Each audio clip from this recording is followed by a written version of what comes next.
नमस्कार दोस्तों, मैं अखिलेश कुमार स्वागत करता हूं आपका अपने यूट्यूब चैनल मैथ मस्ती में। दोस्तों, इस वीडियो में हम देखने वाले हैं जवाहर नवोदय विद्यालय का इस बुक का दूसरा पार्ट, अंकगणितीय पार्ट, जिसमें हम लोगों ने 2-3 चैप्टर तक का सॉल्यूशन कम्प्लीटली कर दिया है। आप प्लेलिस्ट में जाकर एक बार ज़रूर चेक करें।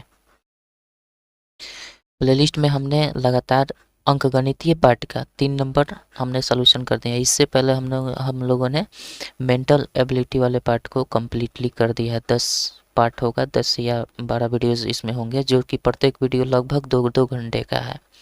प्रत्येक वीडियो लगभग 2-2 घंटे का है, तो आप जाकर वहाँ से देख सकते हैं। ठीक है, आज के इस वीडियो में हम लोग देखने वाला है अंकगणितीय पार्ट। अंकगणितीय पार्ट का चैप्टर नंबर आपका 4 होगा। चैप्टर नंबर 4, क्योंकि 3 चैप्टर तक हम लोगों ने कम्प्लीटली देख लिया है। तो चलिए शुरू करते हैं। यहाँ पे अंकगणितीय परीक्षण का हमारा है पार्ट, और ये तीसरा चैप्टर तक हम लोगों ने कंप्लीट कर लिया है। यहाँ पे आप देख सकते हैं कि अध्याय 1 को हमने कंप्लीट कर दिया है, अध्याय 2 को भी कंप्लीट कर दिया है, और अध्याय 3 को पिछले वीडियो में हम लोगों ने कंप्लीट किया था। ठीक है, आज हम देखने वाले हैं 4 नंबर चैप्टर। ठीक है, तो आज हम देखेंगे भैया 4 number chapter with basic concept with book theory. हम लोग क्या देखेंगे, बुक थ्योरी में जो भी कंसेप्ट दिया है उसी के अकॉर्डिंग हम लोग चलेंगे, ताकि आपको ज़्यादा बोझ लर्डन भी ना हो और आसानी से समझ में आ जाए चीज़ें। तो हम लोग इसी कंसेप्ट पर काम करेंगे कि आपका बेसिक कंसेप्ट जो भी आपके बुक में दिया गया है 4 नंबर चैप्टर में, उसी को हम बताते हुए आगे बढ़ेंगे। इस बुक का कम्प्लीटली सोल्यूशन करने का प्रयास कर रहे हैं। चलिए, तो सबसे पहले हम लोग आएंगे, इसमें आपको ओवरव्यू दे देते हैं कि थ्योरी, बुक का थ्योरी पार्ट होगा। कुछ कंसेप्ट एडिशनल होंगे जो क्वेश्चन के साथ ही आपको देखने को मिल सकते हैं। कुछ आपको लगेगा कि हाँ, क्वेश्चन के साथ ही है, कुछ कंसेप्ट इसमें बुक से अलग है, हो सकता है कि मिल भी जाए, न भी मिले, कोई बात नहीं है। आगे बढ़ते हैं इसमें। उसके बाद साधित उदाहरण को हम देखेंगे। पहले बुक थ्योरी एडिशनल कंसेप्ट के साथ, फिर विगत वर्षों में पूछे गए प्रश्न 21 दिया गया है, इसको देखेंगे। पहले 7 प्रश्न देखेंगे, फिर 24, फिर 13, जो कि लगभग क्रमशः अभ्यास प्रश्नावली और प्रयास कीजिएगा पार्ट है।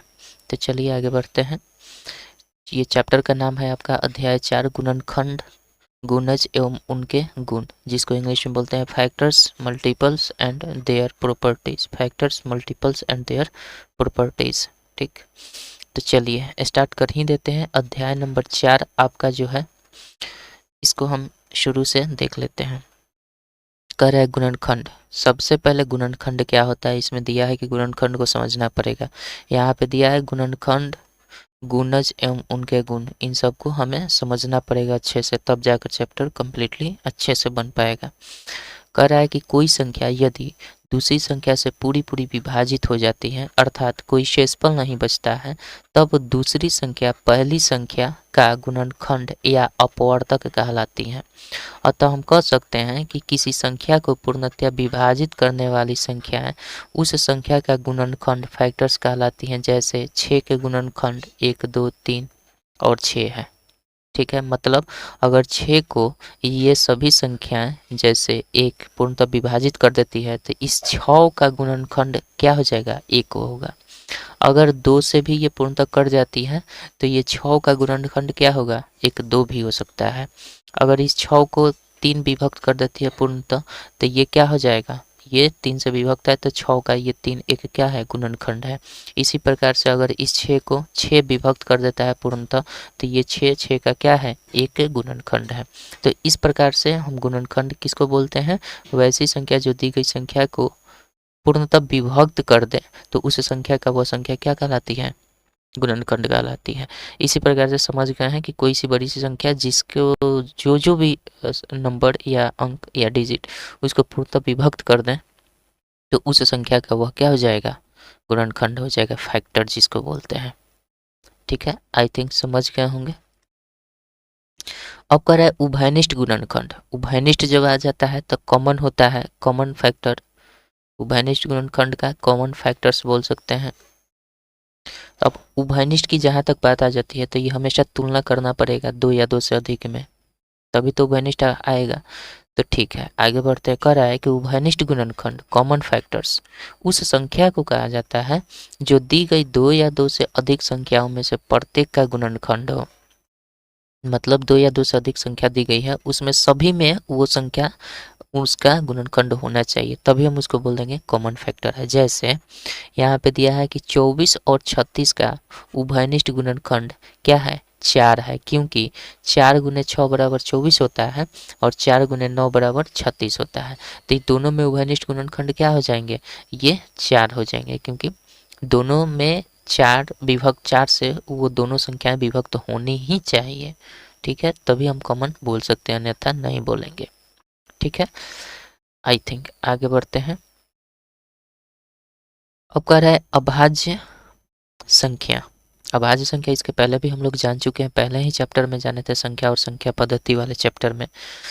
तो कह रहा है अभाज्य गुणनखंड। अभाज्य संख्या जाने थे, अभाज्य गुणनखंड नहीं जाने थे, तो समझ लीजिए वही बात है, ज़्यादा अंतर नहीं है, बस देखिएगा।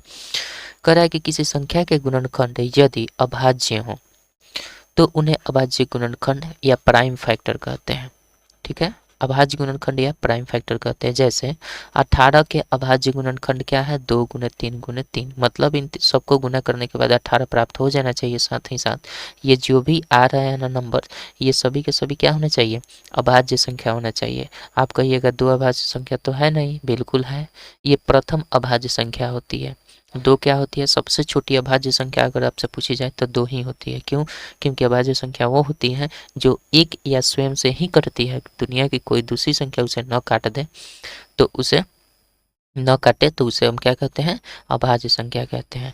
3 को भी केवल 3 और 1 ही विभक्त कर पाएगी, दूसरी कोई भी संख्या विभक्त नहीं कर सकती है। इसीलिए इनका फैक्टर क्या हो जाएगा, 2 गुना अभाज्य गुणनखंड क्या होगा, 2 गुने 3 गुने 3 होगा। इस कैसे निकाला गया है तो निकालना सीखेंगे, लेकिन यहाँ पे देखिए ऐसे निकाला जाता है 18। इसमें हम देखते हैं कि कौन सी अभाज्य संख्या से कट जाएगी, तो 2 हमारी होती है, तो 2 9 18 हो जाएगा। फिर 3 से कटाएंगे तो 3 कितने बार में कटेगा, 3 बार में। तो इस प्रकार से हमारा अभाज्य गुणनखंड जो निकलता है ना, इसी को हम लिख देते हैं 2 × 3 × 3, इसी को अभाज्य गुणनखंड के रूप में हम लिखते हैं। और जो भी संख्याएं यहाँ पे आ रही है ना विभक्त करने वाली, गुणनखंड जो भी आ रही हैं, ये सभी के सभी नंबर्स किस में है, अभाज्य संख्या के रूप में है, इसलिए इसको हम क्या बोलते हैं, अभाज्य गुणनखंड बोलते हैं। ठीक है, चलिए उसके बाद गुणज क्या होता है, गुणज मल्टीपल जिसको बोलते हैं, मल्टीपल्स। ठीक है, फैक्टर्स और मल्टीपल्स अब दोनों में तुलना करके भी देख लेंगे। कह रहा है कि किसी संख्या के गुणज या मल्टीपल्स या अपवर्त्य, इसको अपवर्त्य भी कहा जाता है, उस संख्या को किसी अन्य संख्या से गुना करने पर प्राप्त होते हैं। ठीक है, अतः हम कह सकते हैं कि किसी संख्या से पूरी पूरी विभाजित होने वाली संख्याएं उस संख्या के गुणज या अपवर्त्य कहलाती है। किसी संख्या से पूरी पूरी विभाजित होने वाली संख्या उस संख्या की गुणज या अपवर्त्य कहलाती है। जैसे 5 के गुणज की बात करें तो 5 से कटने वाली कौन सी संख्या होगी, 5 के पहाड़े के रूप में आनी चाहिए, 5 के अंतराल पर, तो 5 आएगी, 10 आएगी, 15 आएगी, 20 आएगी आदि। इसी प्रकार से 5 का मल्टीपल होना ही चाहिए, चाहे जितना भी मल्टीपल हो जाए। ठीक है, जैसे 5 एकम 5 हो जाएगा, तो पहला प्रथम आपका गुणज ये हो जाएगा 5। फिर 5 गुने 2 दिया है तो दूसरा मल्टीपल ये 10 हो जाएगा। 5 गुने 3 मतलब तीसरा मल्टीपल होगा 15, और 5 में चौथा मल्टीपल कर देंगे तो ये 20 आ जाएगा। इस प्रकार से आपका कोई भी संख्या उसका मल्टीपल अगर है तो वो फिक्स है कि उस संख्या से अगला संख्या मल्टीपल उसका कटेगी ही कटेगी। तो यही गुणज होता है। आई थिंक समझ गए होंगे। चलिए आगे बढ़ते हैं। उभयनिष्ठ अपवर्त्य। अब उभयनिष्ठ अपवर्त्य क्या होता है, उभयनिष्ठ मतलब common multiples, common multiples. Common multiples क्या होते हैं, कह रहा है कि कोई संख्या दो या दो से अधिक संख्याओं का उभयनिष्ठ अपवर्त्य कॉमन मल्टीपल्स तब कहलाती है यदि वह प्रत्येक संख्या का अपवर्त्य हो, मतलब प्रत्येक संख्या से वो कटने वाली संख्या होनी चाहिए। ठीक है, तो जैसे 4 और 6 का उभयनिष्ठ अपवर्त्य क्या होगा, 48। क्यों, क्योंकि 48 4 से भी विभक्त हो जाता है, 6 से भी विभक्त हो जाता है, इसलिए ये आगे जो दिया गया है ना नंबर, ये नंबर क्या होंगे, इसके मल्टीपल होंगे। ठीक है, उभयनिष्ठ मल्टीपल होंगे क्योंकि ये दोनों से ये 48 विभक्त होता है। ठीक है, इसलिए क्योंकि 4 गुने 12 बराबर 48 होता है, 6 गुने 8 बराबर 48 होता है, इसलिए 48 क्या है, इन दोनों संख्याओं का कॉमन मल्टीपल है। ठीक, आई थिंक समझ गए होंगे। चलिए आगे बढ़ते हैं। कह रहा है कंसेप्ट एक दिया है, इसको याद रखने की ज़रूरत है। कह रहा है इन्हें स्मरण रखें। अच्छी बात है, स्मरण क्या रखना है इसमें। पहला पॉइंट कह रहा है कि एक प्रत्येक संख्या का गुणनखंड है। दुनिया की कोई भी संख्या है ना, 2 है, 4 है, 5 है, ये एक जो होती है ना, इसके फैक्टर ज़रूर होते हैं, क्योंकि इसमें एक से आसानी से गुना कर सकते हैं, एक से ज़रूर आसानी से कट जाएगा। तो इसलिए ये क्या होता है, एक कॉमन फैक्टर होता ही होता है, यानी एक से ये 2 विभक्त हो जाएगा, 4 भी हो जाएगा, पर दुनिया की कोई भी नंबर्स 0 को छोड़कर एक से विभक्त हो जाती है। इसीलिए एक प्रत्येक संख्या का गुणनखंड होता है। ठीक है, तो आई थिंक समझ गए होंगे। दूसरा पॉइंट कह रहा है कि प्रत्येक संख्या स्वयं का गुणनखंड होती है। जाहिर सी बात है, प्रत्येक संख्या स्वयं का गुणनखंड, यानी 2 का गुणनखंड एक क्या हो जाएगा, 2 भी हो सकता है।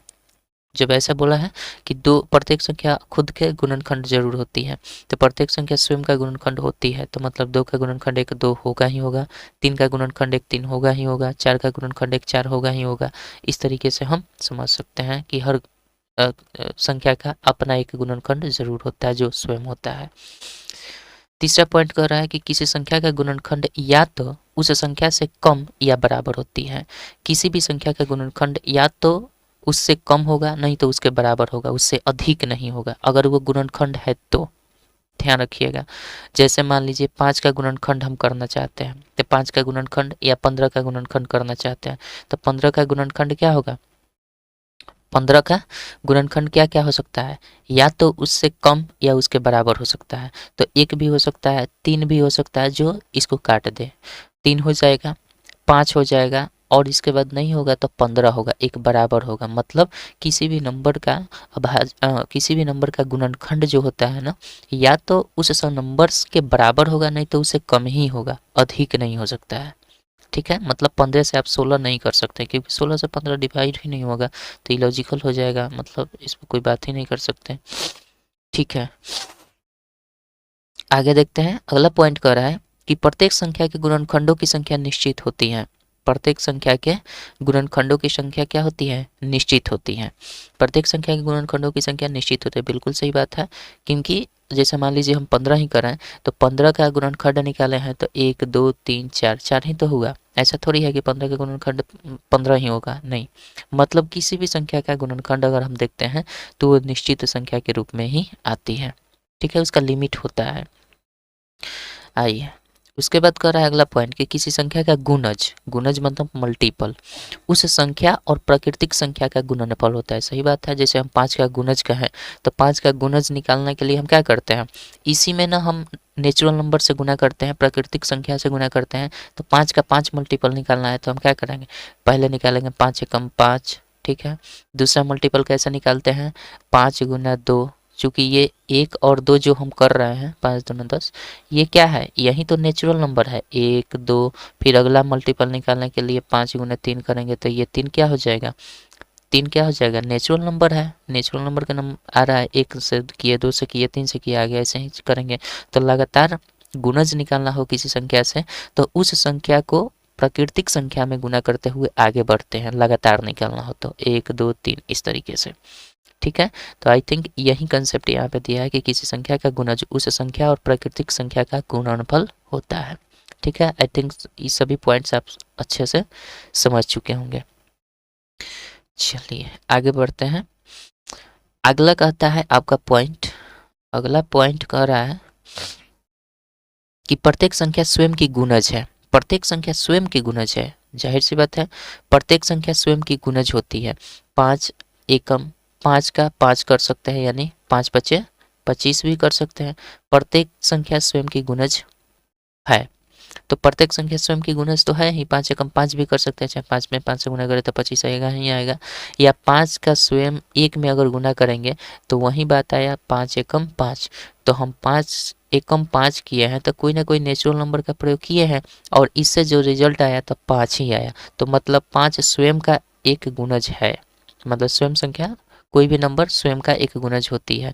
तो क्योंकि 1 से मल्टीप्लाई करने पर उसका गुणनफल उतना ही रह जाता है, इसीलिए 5 का रिजल्ट क्या आया, 5 ही आया, जिसके वजह से हम कहते हैं कि कोई भी संख्या स्वयं का गुणज होती है। ठीक है, और ये 5वां गुणज है, मतलब 5वां मल्टीपल है। तो ये भी इस पर ये फिट नहीं बैठ रहा है, ये हमने लिख दिया है बाय मिस्टेक। ये नहीं लिखना चाहिए था, ये उदाहरण सूट नहीं करता है यहाँ पे, यही उदाहरण आपका सही सूट करेगा। ठीक है, इस कंडीशन के लिए, इस शर्त के लिए। अगला पढ़ते हैं। कह रहा है कि किसी संख्या का गुणज या तो उसके बराबर या उससे बड़ा होता है। अच्छी बात है। अभी हम लोगों ने फैक्टर देखा था, तो फैक्टर किसी संख्या का फैक्टर या तो उसके बराबर होगा, नहीं तो उससे छोटा ही होता है। लेकिन किसी संख्या का गुणज हमेशा उसके बराबर होगा और नहीं तो उससे बड़ा ही होता है, क्योंकि 5 एकम 5 करेंगे तो ये 5 ही होगा, और 5 दूना करेंगे तो ये क्या होगा, मल्टीपल आएगा, तो 5 दूना 10, यानी इससे अब बड़ा ही होते जाएगा। जब एक में 5 ही है बराबर आया, तो अगला बार तो सब बड़ा ही बड़ा जाएगा। तो इस प्रकार से ये कंडीशन के अनुसार ये हम समझ पा रहे हैं कि किसी संख्या का गुणज या तो उसके बराबर होता है या उससे बड़ा होता है। ठीक है, चलिए अगला पॉइंट दिया है हमारा कि किसी प्राकृतिक संख्या के गुणजों की गिनती करना संभव नहीं है।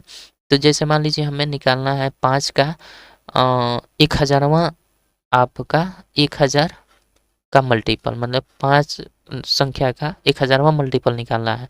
तो अब हम क्या करेंगे, इसमें 5 में गुना करेंगे 1000 से, तो ये कितना आ जाएगा, 5000। तो इस प्रकार से इसका लिमिटेशंस नहीं होता है, आप अनंत लिख सकते हैं। ठीक है, इसका किसी भी संख्या का मल्टीपल्स अनंत लिखा जा सकता है। इसीलिए कह रहा है कि किसी प्राकृतिक संख्या के गुणजों की गिनती करना संभव नहीं है। कितने गुणज हो सकते हैं, 5 के कितने गुणज हो सकते हैं, संभव नहीं है। ठीक है, तो आई थिंक समझ गए होंगे ये पॉइंट भी। आगे बढ़ते हैं। तो हम लोगों ने अभी यहाँ पे कंप्लीट कर लिया है पहला कंडीशन, जिसमें हम लोगों ने बुक थ्योरी को कंप्लीट किया, बुक थ्योरी को कम्प्लीटली देख लिया है। एडिशनल कंसेप्ट हम क्वेश्चन के साथ देखेंगे। ठीक है, अगर आ जाए तो क्वेश्चन के साथ देखेंगे। तो अब हमारा नेक्स्ट टारगेट क्या है भैया, अब हम लोग करेंगे कंटिन्यू किस पर, साधित उदाहरण पर। चलिए देखते हैं। कह रहा है आपका यहाँ पे क्वेश्चन 1 नंबर कह रहा है साधित उदाहरण का कि 8 के सभी गुणनखंड लिखिए। 8 के सभी गुणनखंड, गुणनखंड कह रहा है, अभाज्य गुणनखंड नहीं, ध्यान दीजिएगा यहाँ पे। तो गुणनखंड का मतलब वो होता है कि वैसी संख्या जो इस 8 को कौन कौन सी ऐसी संख्या है जो 8 को विभक्त कर देती है। तो जाहिर सी बात है, गुणनखंड की बात करें तो वो सारे गुणनखंड क्या होंगे, इस 8 से छोटे ही होंगे, अधिक नहीं होंगे। तो ये तो आसान है कि हम लिख सकते हैं आसानी से। कैसे, तो हम देख लेंगे कि 8 को विभाजित करने वाली कौन कौन सी संख्या है। तो पहला ऑप्शन दिया है 1, तो 1 से तो हर संख्या विभाजित हो जाती है, मतलब 1 सभी संख्याओं का गुणनखंड होता है, ये हमने अभी पढ़ा है। तो 1 सभी संख्याओं का गुणनखंड होता है, तो ये तो सही है। 5 से 8 करता है, नहीं करता है, तो ये फेल हो गया, मतलब ये नहीं हो सकता है, this can not be done. ठीक है, उसके बाद 1 से हो जाता है, बिल्कुल 8 1 से विभक्त हो जाता है। 2 से हो जाता है, बिल्कुल हो जाता है। 4 से हो जाता है, बिल्कुल हो जाता है। 8 स्वयं से तो हो ही जाता है। तो ये आपका परफेक्ट आंसर क्या दिख रहा है, 2 नंबर। और बाकी जांच करने की आवश्यकता भी नहीं है, क्योंकि ये देखिए 6 से 8 विभक्त नहीं हो पाएगा, फिर 1 3 3 से विभक्त नहीं होगा, 7 से नहीं होगा, तो मतलब ये तो होगा ही नहीं। तो 2 नंबर आंसर तो बिल्कुल सही ही दिख रहा था। आपका हल में भी दिया है कि 2, 8 के गुणनखंड 1 2 4 8 होता है। ठीक है, तो इस प्रकार से आपका आंसर हो जाएगा। आगे बढ़ते हैं। अगला आपका क्वेश्चन दिया है, अगला क्वेश्चन आपके दिया है 6 के प्रथम 5 गुणज लिखिए। 6 के प्रथम 5 गुणज, तो देखिए 6 का प्रथम 5 गुणज लिखना है ना, तो 6 हम लिखते हैं। 6 में 1 से पहले मल्टीप्लाई करेंगे तो ये 6 हो जाएगा। 6 में 2 से मल्टीप्लाई करेंगे तो ये कितना होगा, 6 दूना 12 हो जाएगा। फिर 6 से हम 3 का मल्टीप्लाई करेंगे तो 6 3 18 होगा। 6 का 4 से मल्टीप्लाई करेंगे तो 6 चौके 24 हो जाएगा।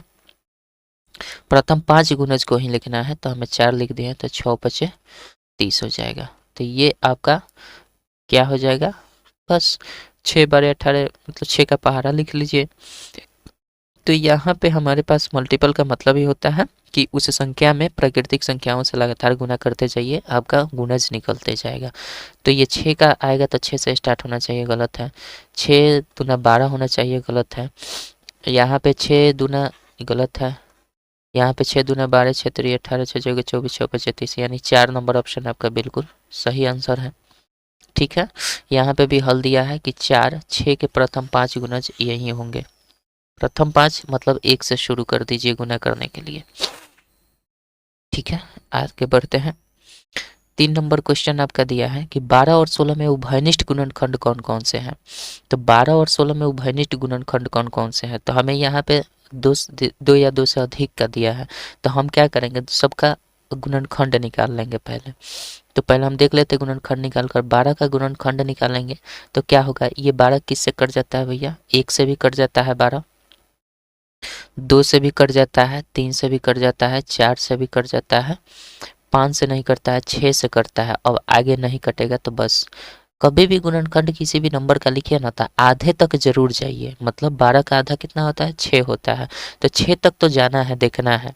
ठीक है, और उसके बाद सोचना ही नहीं है 7 से 8 से 9 से का सोचना ही नहीं है। आधे तक आ गए ना, तो उसके बाद डायरेक्ट उस नंबर को लिख दीजिए, तो 12 हो गया। ठीक, उसी प्रकार से 16 आपका दिया है, तो 16 का हम क्या लिखेंगे, 1 से भी कट जाता है, 2 से भी कट जाता है, 3 से नहीं कटता है, 4 से कटता है।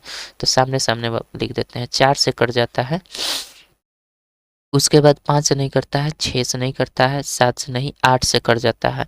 तो हम क्या करेंगे, 8 भी लिख देते हैं। 8 के बाद हमारा क्या हो जाएगा भाई, 8 हो जाएगा। 8 के बाद अब चूंकि 16 के आधा 8 होता है, तो 8 तक आ गए हैं, तो आंख बंद करके हम डायरेक्ट 16 लिख देंगे। बस इतना ही करना है। तो देखिए इसमें पूछ रहा है हमसे कि उभयनिष्ठ गुणनखंडों की कौन कौन से हैं। तो उभयनिष्ठ गुणनखंड क्या क्या है, जो दोनों में कॉमन मिल जाए, जो दोनों में क्या मिले, जो दोनों में कॉमन मिल जाए। तो इसमें देखिए ये कॉमन 1 1 मिल रहा है, 2 2 मिल रहा है, और क्या मिल रहा है भैया, 4 4 मिल रहा है। तो यही तो हुआ उभयनिष्ठ गुणनखंड। तो देख लीजिए किस ऑप्शन में आपका दिया गया है, 1 2 4। 1 3 नहीं चलेगा, 2 3 नहीं चलेगा, 1 2 4, 1 2 4 बिल्कुल हम लोग का 3 नंबर ऑप्शन यहाँ पे सही दिख रहा है। ये तो नहीं होगा, तो आपका आंसर क्या होगा, ये होगा। 12 के गुणनखंड भी दिया है यहाँ पे, 16 के गुणनखंड भी दिया है यहाँ पे, उभयनिष्ठ गुणनखंड 1 2 4 आएगा। ध्यान रखिएगा, कभी भी किसी भी नंबर का गुणनखंड लिखना है तो उसके आधे तक अगर पहुँच गए संख्याओं को ढूंढते हुए, तो जस्ट उसके बाद उसी का नंबर आ जाता है, उसी संख्या का, क्योंकि उसके ऊपर नहीं ढूंढा जाता है। ठीक है, आई थिंक समझ गए। अगला क्वेश्चन देखते हैं। 4 नंबर क्वेश्चन आपका दिया है कि इतना के अभाज्य गुणनखंड कुल कितने होंगे। अभाज्य गुणनखंड कुल कितने होंगे, देखिए यहाँ पे अभाज्य गुणनखंड बोला है। तो अभाज्य गुणनखंड का मतलब ही होता है कि ये देखिए 7 के पावर 5 है, यहाँ पे जो भी नंबर आ रहा है ना, ये अभाज्य संख्या होने चाहिए, ये अभाज्य संख्या होना चाहिए, तब हम इसको समझ सकते हैं। यानी 7 के पावर 5 का मतलब क्या है, 7 5 बार फैक्टर किया है, यानी किसी उस नंबर को 7 से 5 बार डिवाइड किया गया है। ठीक है, इसका मतलब 9 से 7 बार डिवाइड किया गया है, 11 से 9 बार डिवाइड किया गया है। तो ये बात समझने की ज़रूरत है। लेकिन यहाँ पे हमसे अभाज्य गुणनखंड की कुल संख्या पूछी जा रही है। तो यहाँ पे 7 की कुल संख्या कितनी है भाई बताइए, 5 है। यहाँ पे 9 का कितना है, 7 है, लेकिन 9 क्या है, अभाज्य गुणनखंड नहीं है, ये भाज्य संख्या है। तो इसको हम अभाज्य गुणनखंड के रूप में तोड़ेंगे। तो कैसे तोड़ सकते हैं इसको, तो पहले इसको हमें तोड़ना होगा। कैसे, तो 9 को तोड़ना है तो हम कैसे लिख सकते हैं, 9 के पावर 7 दिया है ना, तो हम इसको ऐसे लिखेंगे। 3 के पावर 2 लिख सकते हैं, तो मतलब तो वही हुआ ना, 3 3 का 9, और इसके पावर 7 कर देंगे। अब हमें एक फार्मूला याद रखना होगा कि x के पावर m और उसका पावर n होता है, तो हम इसको लिखते हैं x के पावर m गुना n। ये फार्मूला है, इसको याद रखिएगा। तो इसका मतलब क्या होगा, x के पावर m गुना n का मतलब ये है m, ये है n, मतलब दोनों को क्या कर देना है, मल्टीप्लाई, यानी 14 कर देना होगा। तो x के पावर mn हो गया, तो x के पावर 14 हो गया ना, x के पावर नहीं 3 के पावर 14 हो जाएगा। तो यहाँ पे हम जाएंगे, 3 के पावर क्या लिख सकते हैं, 14 लिख सकते हैं, कोई दिक्कत नहीं है। तो इसको हम कैसे लिख सकते हैं, 3 के पावर 14 भी लिख सकते हैं। तो अभाज्य गुणनखंड के रूप में ये टूट गया। जब इस प्रकार से टूट जाएगा तो हम इसके स्थान पर क्या लिख सकते हैं बताइए, अब इसके स्थान पर हम क्या लिख सकते हैं, 7 के पावर 5 गुना 9 को हम 3 के पावर कितना लिख सकते हैं, 14 लिख सकते हैं, और गुना 11 के पावर कितना लिख सकते हैं, 9 लिख सकते हैं। ठीक है, क्योंकि 11 अभाज्य संख्या ऑलरेडी है। तो हम अब इसको क्या करते हैं, 7 बार उस संख्या को मतलब 7 से 5 बार डिवाइड किया गया है, तो इसकी टोटल अभाज्य संख्याओं की संख्या कितनी, 5। जोड़ देंगे, ये 14 को जोड़ देंगे, तो 14 5 19, 19 1 20 8 28, मतलब इसको सबको जोड़ेंगे तो कितना आ रहा है संख्या, 28 आ रहा है। यानी आपका आंसर क्या हो जाने वाला है, 2 नंबर आंसर बिल्कुल सही हो जाएगा। ठीक है, इस प्रकार से हम निकालते हैं। ध्यान रखना है, हमेशा अभाज्य संख्याओं का गुणनखंड पूछा जा रहा है तो अभाज्य संख्या के रूप में कन्वर्ट करेंगे भाज्य संख्याओं को, अगर गलती से आ गया है तो कुल मिलाकर आप भी देख सकते हैं यहाँ पे इसने क्या कर दिया है, 3 गुना 3 के पावर 7 और ऐसे कर दिया है, तो सबको जोड़ेंगे तो वही बात होगा। इसको थोड़ा सा अलग तरीके से कर दिया है, अतः कुल अभाज्य गुणनखंडों की संख्या 28 ही होने वाली है। ठीक है, 4 हो गया। 5 नंबर क्वेश्चन देखते हैं। 5 नंबर क्वेश्चन आपका दिया है, इसमें 8 और 11 में उभयनिष्ठ गुणनखंडों की संख्या ज्ञात करिए। कितना, 8 और 11 में उभयनिष्ठ गुणनखंड ज्ञात करना है। तो 8 और 11 में, तो 11 का तो भैया केवल 1 और 11 ही होता है, और 8 का तो होगा भी होगा, लेकिन कॉमन तो आएगा नहीं, क्योंकि 11 का 1 और 11 ही होता है, जो इसमें 11 से 8 विभक्त होता नहीं है। 1 से तो सभी संख्या विभक्त हो जाती है, तो इसमें कॉमन फैक्टर क्या हो जाएंगे, बस 1 होगा। इसमें तो कुछ सोचने वाली बात ही नहीं है, क्योंकि यहाँ पे देखिए हल भी दिया है, 8 के गुणनखंड 1 2 4 8 होते हैं, लेकिन 11 के गुणनखंड क्या है, 1 और 11 है, जिसमें कॉमन मिलने वाली संख्या क्या है, 1 है। तो आपका आंसर क्या होने वाला है, 8 और 11 में उभयनिष्ठ कॉमन फैक्टर 1 होगा। मैं धुआं का नहीं क्या फेनू।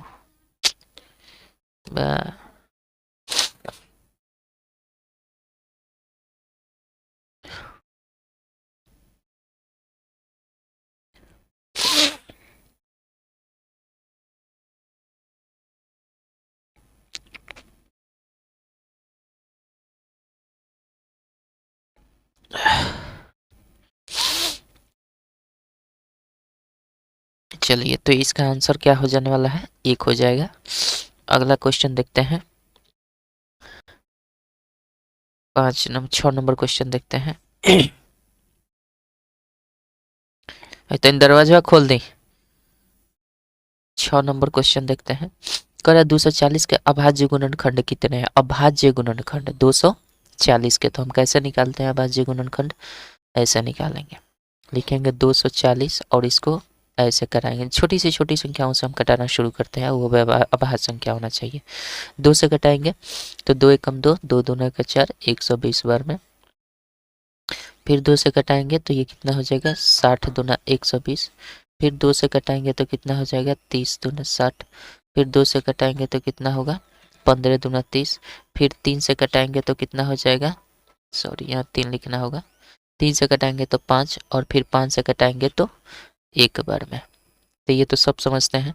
अब इसी को हमें फैक्टर करके लिख देना है, 2 इंटू 2 इंटू 2 इंटू 4 बार 2 लिखना है, और फिर 3 लिखना है 1 बार, और 1 बार 5 लिखना है, और 1 तो सभी का मल्टीपल होता ही है, तो 1 से लिखिए चाहे छोड़ दीजिए, कोई बात नहीं है। ठीक है, तो आपका क्या होने वाला है, 240 का अभाज्य गुणनखंड यही फॉर्म आपका हो जाएगा। ठीक है, दिया है यहाँ पे सामने ही आपको दिख रहा है, तो इसमें करने की आवश्यकता भी नहीं थी, बट समझाने के लिए। ये इसका 3 आंसर हो जाएगा, ये वाला। ठीक है, चलिए 7 नंबर क्वेश्चन देखते हैं। 7 नंबर क्वेश्चन आपका दिया है, कह रहा निम्न में से कौन सी संख्या 18 से विभाजित होगी, 18 से विभाजित होने वाली है। तो भैया 18 से, ये अगर 18 का पहाड़ा याद नहीं होता है, 18 से भाग नहीं देना है, तो आप 18 को 2 फैक्टर में कन्वर्ट कर लीजिए। एक तो आ जाएगा 9 दूना 18 होता है, ठीक है, 9 दूना 18 होता है, तो देख लीजिए 9 से किस में भाग लग जाएगा, 2 से किस में भाग लग जाएगा, मतलब दोनों से किस में भाग लग जाएगा। तो 9 से भाग लगाने का प्रोसेस होता है कि सभी अंकों को जोड़कर 9 से विभक्त करते हैं, तो 5 1 6 व 2 8, 8 9 से विभक्त नहीं होता है, तो ये नहीं होगा। इसमें भी देख लेते हैं, 6 1 7 और 2 9, 9 9 से विभक्त हो जाता है, और 2 से तो लास्ट में 2 है तो विभक्त होगा ही, यानी आंसर आपका क्या आने वाला है, ये। डायरेक्ट 18 से भाग देने की आवश्यकता नहीं है, आप 9 2 के फैक्टर में कर सकते हैं और इसको ऐसे जांच कर सकते हैं। इसमें आकर देखें तो 7 1 8 हाथ 2, 7 1 8 हाथ 2, बट 7 1 8 हाथ 2 10 10 हो जाएगा। 10 में 9 से भाग नहीं लगेगा तो ये तो हटा दीजिए, वैसे भी आंसर आ गया है। 8 1 9 2 11 11 से 9 में भाग नहीं, 11 में 9 से भाग नहीं लगेगा तो ये होगा नहीं। तो आपका 162 ही होगा। और वैसे भी 18 का पारा याद है तो 18 9 162। ठीक है, आगे बढ़ते हैं।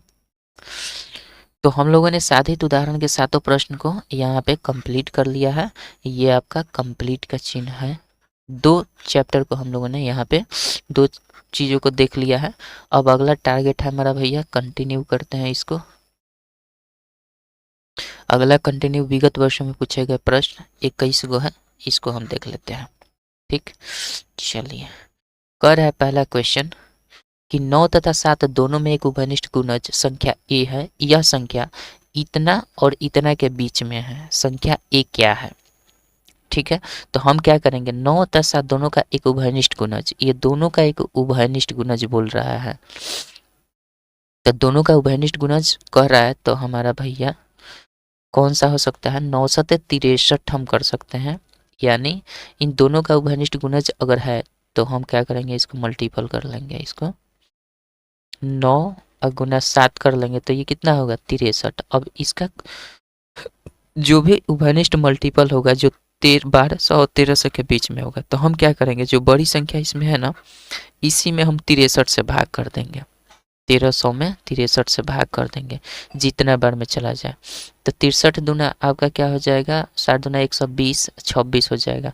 तो 60 दूना ना गड़बड़ हो जाएगा, 2 से नहीं जाएगा, 1 से जा सकता है। 2 से जा सकता है भाई, 2 से चला जाएगा। 2 दूना 3 दूना का 6, 6 दूना का 12, 126, 4 आएगा 40 होगा। अब ये कितना बार में जा सकता है? नहीं जाएगा तो 0 बार में लेकर जा सकते हैं, तो ये 0 हो जाएगा। शेषफल कितना बचा हमारे पास? शेषफल 40 ही बचा। तो वो संख्या कौन सी होगी? तो ये 13 से तो पूरा विभक्त होगा नहीं, तो हम इसमें से घटा लेंगे इसको। तो जो घटाएंगे ना, अगर 40 इसमें अधिक नहीं होता तो आसानी से इस 63 से ये विभक्त हो जाता। तो हम क्या करेंगे, 40 से घटा देंगे तो वो विभक्त होने वाली जो 1200 और 1300 के बीच की संख्या निकल जाएगी। तो हम 1300 में से 40 में घटाएंगे तो 1260 हो जाएगा। ऐसा ही दिख रहा है, 1260 आपका क्या हो जाएगा? आंसर हो जाएगा, जो 9 और 7 दोनों से विभक्त आसानी से हो जाएगा, उसका उपनिष्ठ गुणज भी हो जाएगा। तो ये आपका 1260 आंसर हो जाएगा। देख लीजिए कितने नंबर ऑप्शन में दिया है, 2 नंबर ऑप्शन में स्पष्ट दिख रहा है। ठीक है, 2 नंबर क्वेश्चन देखते हैं। 2 नंबर क्वेश्चन आपका कह रहा है कि 6 के पहले 4 गुणजों का योग लिखिए।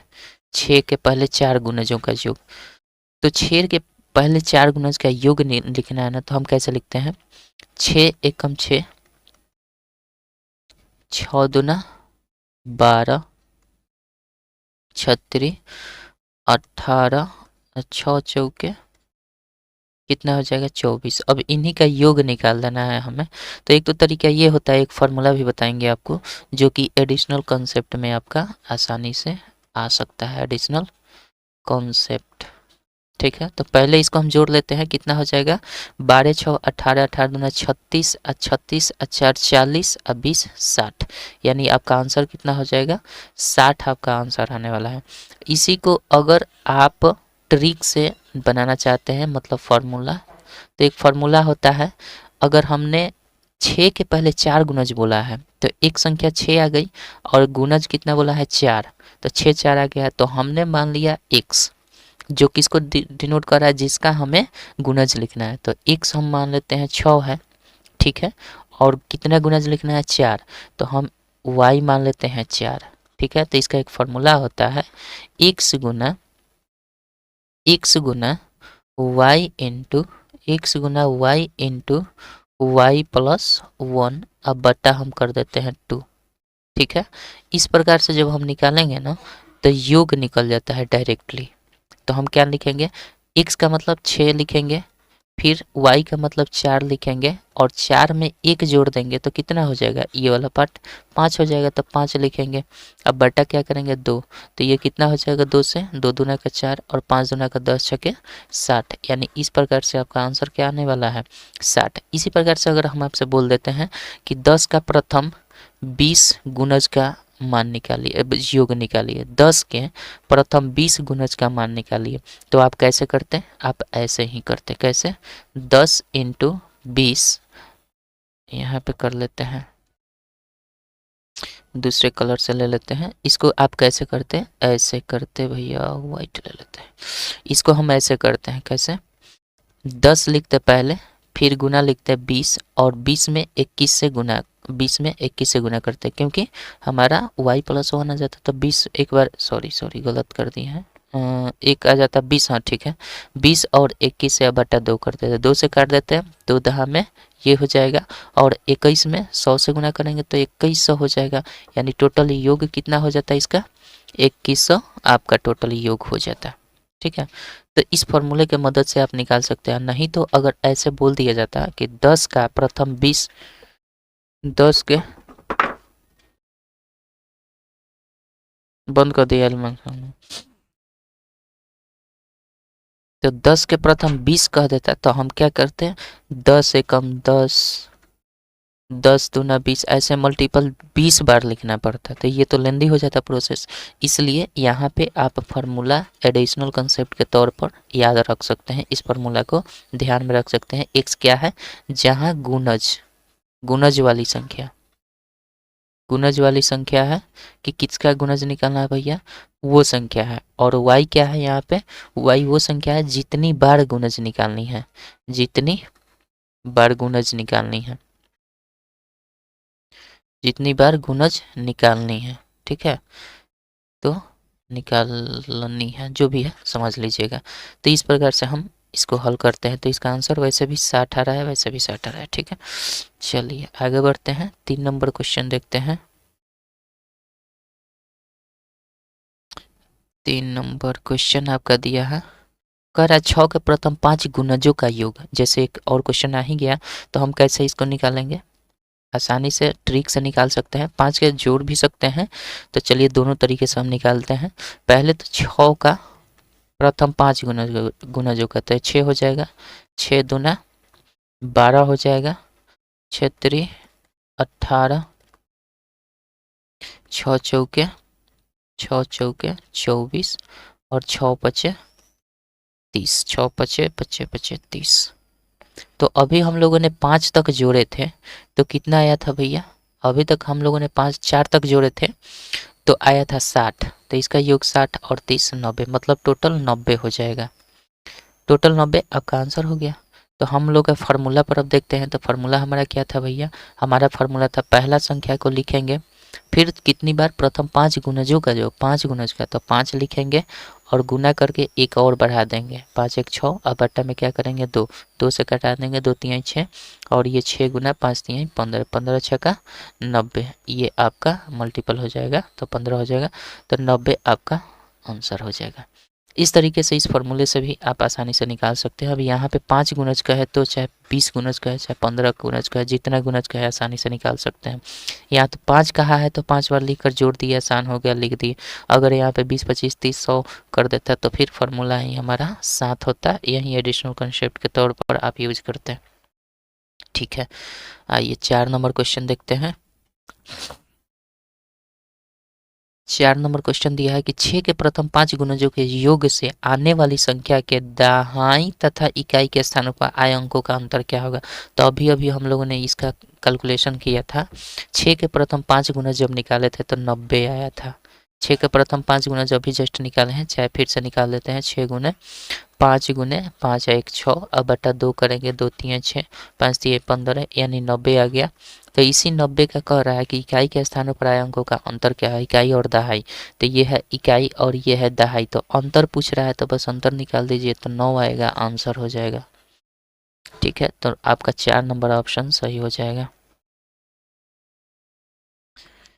ठीक, चलिए 5 नंबर क्वेश्चन देखते हैं। 5 नंबर क्वेश्चन आपका दिया है 13 के प्रथम 7 गुणजों का योग किसके निकटतम है। तो हम क्या करेंगे, वैसे ही करेंगे। 13 के प्रथम 7 गुणज कह रहा है ना, तो 7 लिखेंगे और 7 में 1 जोड़ देंगे 8 हो जाएगा। अब बट्टे में क्या कर देंगे भैया, 2 करेंगे, हमेशा 2 ही करते हैं। 2 से 2 चौके 8, 7 चौके 28 या 13 सत्ते 91 चौके 4 और 9 चौके 36, 364 हो जाएगा। 364 ठीक है। चूँकि 13 सत्ते 91, 13 सत्ते 91 या 4 एकम 4 4 एकम 4 9 चौके 36, 364। तो देखिए 364 किसके करीब आ रहा है, 365 के करीब है। बाकी ये काफ़ी दूर दूर दिख रहे हैं, ये वाला काफ़ी दूर है, 70 दूर है, 60 दूर है, तो ये 365 के करीब होगा। 2 नंबर ऑप्शन आपका सही हो जाएगा। आइए 6 नंबर क्वेश्चन देखते हैं। कह रहा है कि 30 के गुणक है। 30 के गुणक मतलब उसका गुणनखंड। गुणक और गुणज दोनों में अंतर है। गुणज वो होता है जिसमें हम गुना करके लिखते हैं, 1 से गुना करिए, 2 से गुना करिए, 3 से गुना करिए, इस तरीके से हम गुना करके जब आगे टर्म को लिखते हैं, संख्या को लिखते हैं, तो उसको हम क्या बोलते हैं, गुणज बोलते हैं। और गुणक होता है कि उस संख्या को कौन कौन सी संख्या डिवाइड कर पा रही हैं, तो उसको हम गुणक गुणक बोलते हैं। ठीक है। तो 30 के गुणक है कौन कौन से, 30 को जो पूर्णतः विभक्त कर दे, तो 30 को विभक्त करने वाली कौन कौन सी संख्या है। 2 से 30 विभक्त हो जाएगा, बिल्कुल हो जाएगा। 3 से हो जाएगा, बिल्कुल हो जाएगा। 5 से भी बिल्कुल हो जाएगा। ठीक है, यहाँ तक तो सही दिख रहा है कि इससे हो जाएगा, बट आगे भी बढ़ लेते हैं। 1 से हो जाएगा, बिल्कुल हो जाएगा। 2 से हो जाएगा, बिल्कुल हो जाएगा। 3 से हो जाएगा 30, 5 से भी हो जाएगा, 10 से भी, ये भी तो हो रहा है। तो भैया ये इसमें तो कुछ छोड़ा है, इसमें कुछ छोड़ा है ना, तो इसको भी नहीं लेंगे। अच्छा, यहाँ तक अब दिख रहा है कि ये वाला होगा, तो ये तो कंफर्म हो गया कि ये अब नहीं होगा, ये वाला होगा। ठीक है, इसके भी आगे होंगे। 1 से हो जाएगा बिल्कुल, 2 से हो जाएगा बिल्कुल, 3 से हो जाएगा बिल्कुल, 10 से हो जाएगा बिल्कुल, 15 से हो जाएगा बिल्कुल, सही है। अब इसको भी हम छोड़ देंगे अभी तक। अभी ये भी ख़त्म हो गया, क्योंकि हमें लग रहा था कि ये भी होगा। इसमें 15 से भी तो होने वाला है, तो 15 से भी हो जाएगा, जो कि 15 इसमें दिया ही नहीं है, तो इसके वजह से ये गलत हो जाएगा। अभी तक आंसर हमारा लग रहा है कि 3 नंबर आ जाएगा। आगे भी पढ़ लेते हैं। कह रहा है कि 1 से हो जाएगा, बिल्कुल होता है। 2 से हो जाता है, 3 से हो जाता है, 5 से भी हो जाता है, 6 से भी हो जाता है, 6 से हो जाता है, 10 से भी हो जाता है, 15 से भी, या 30 स्वयं से होता ही है। तो परफेक्ट आंसर जो होने वाला है वो आपका क्या होगा, 4 नंबर ऑप्शन होगा। कोई भी ऑप्शन नहीं होगा इनमें से, क्योंकि सब में कुछ ना कुछ छोड़ दिया है। और गुणक का मतलब होता है कि कम्प्लीटली 1 से लेकर स्वयं तक हमें जाना होता है। तो आधे तक 15 आ गया, 15 के बाद जस्ट उस पूरी संख्या को लिख दिया जाता है। आई थिंक समझ गए, 4 नंबर ऑप्शन इसका सही हो जाएगा। चलिए 7 नंबर दिया है। एक संख्या 50 से कम है, 7 की गुणज है कि कुल 3 गुणनखंड है, वह संख्या क्या है। तो हमें कैसे निकालना होगा, यहाँ पे अगर हम सबको लिखना शुरू कर दें, कौन कौन सी संख्या इसको विभक्त कर दें, तो दिक्कत हो जाएगा। यहाँ पे गुणनखंड पूछ रहा है, तो हम ऐसे इसको तरीका यहाँ पे हम ये रखेंगे। सबसे पहले 50 से कम है, 7 की गुणज है, 3 गुणनखंड है उनके। तो 14 पहला ऑप्शन दिया है, तो 14 को हम अगर डिवाइड करें ऐसे, अब आज फैक्टर कर दें, तो 2 सत्ते 14। अब कितना बार में, 7 एकम 7। इनके कितने फैक्टर हुए, एक को छोड़कर अगर देखा जाए तो इसके फैक्टर हुए 2 और 7, मात्र 2 और 7 ही हुए। तो ये तो 2 ही हुआ, 7 का तो मल्टीपल है लेकिन गुणज तो है, लेकिन ये 2 ही हुआ, तो ये नहीं चलेगा काम, ये नहीं हो सकता है। 2 नंबर 42 कह रहा है, तो 42 को अगर हम फैक्टर करें तो 2 से चला जाएगा, 2 21 हो जाएगा। और फिर यहाँ से 3 से हम करें तो 3 सत्ते 21, मतलब, और 7 से करेंगे तो एक बार में, तो एक सबको छोड़ देते हैं। तो इसका फैक्टर क्या होगा, 2 गुने 3 गुने 7 हुआ, यानी इसमें 3 ही है। तो ये हमारा शर्त लागू कर रहा है कि 50 से कम है। ठीक है, 42 जो है 50 से कम है, 7 की गुणज है, बिल्कुल 42 7 की गुणज भी है। उसके बाद आपका क्या कह रहा है कि और इसके कुल 3 गुणनखंड है, तो बिल्कुल 3 गुणनखंड है। तो आपका 42 2 नंबर ऑप्शन बिल्कुल सही दिख रहा है, यही आपका आंसर हो जाएगा। बट यहाँ पे 49 दिया है, 49 को भी अगर हम करें तो भैया क्यों लाइन करने लगा, 49 को करें तो ये डायरेक्ट 7 ही से कटेगा, 7 सत्ते 49, मात्र 7 गुने 7 2 ही हो रहा है। और ये 50 से तो कम है, 7 का मल्टीपल तो है लेकिन 2 ही है, 3 गुणनखंड होने चाहिए तो नहीं है। 70 की बात करें तो 70 की बात कर ही नहीं सकते हैं। क्यों 70 की बात क्यों नहीं कर सकते हैं, क्योंकि भैया ये 50 से ऊपर है, 50 से ही कम बोल रहा था, तो ये तो ऑप्शन होगा ही नहीं, ये 49 होगा ही नहीं। तो आपका आंसर क्या होने वाला है, 42। ठीक है, आई थिंक समझ गए होंगे। आगे बढ़ते हैं, 8 नंबर क्वेश्चन देखते हैं। 8 नंबर क्वेश्चन आपका दिया है, कह रहा है 12 तथा 15 के सर्वनिष्ठ गुणनखंड है, मतलब कॉमन फैक्टर। तो 12 और 15 के कॉमन फैक्टर वह होगी जो इन दोनों को विभक्त कर सकती हैं। तो देखिए 1 से 12 डिवाइड हो जाता है, बिल्कुल हो जाता है, 2 हो जाता है, 2 से बिल्कुल 12 हो जाता है, 4 से भी बिल्कुल हो जाता है। ठीक है, तो इन्हीं सभी से 15 भी विभक्त होने चाहिए। तो 1 से 15 बिल्कुल हो जाएगा, 2 से नहीं होगा, तो भैया ये काम गड़बड़ हो गया, ये नहीं चलने वाला है। ठीक है, ये लिंक क्यों कर रहा है। आइए दूसरा कह रहा है कि 1 से 12 विभक्त हो जाता है, 3 से भी हो जाता है, 15 से होता है, 12 विभक्त नहीं होता है, तो ये भी नहीं चलेगा। ठीक है, 1 से 12 विभक्त हो जाता है, बिल्कुल हो जाता है, 12 से हो जाता है, 12 बिल्कुल विभक्त हो जाता है, लेकिन 1 से 15 विभक्त होता है, लेकिन 12 से नहीं होता, तो ये नहीं चलेगा, गलत है। 1 से 12 विभक्त हो जाता है, बिल्कुल हो जाता है, 3 से हो जाता है, बिल्कुल हो जाता है, 15 भी 1 से हो जाता है, 3 से हो जाता है, यानी आंसर आपका क्या होने वाला है, 4 नंबर आंसर बिल्कुल सही हो जाएगा, जिससे पूर्णतः विभक्त हो जाए। ठीक है, अगर लिखना है तो वैसे ही हम लिखते भी। चलिए तो हम आगे बढ़ते हैं, लिखने वाली झंझट हटाइए।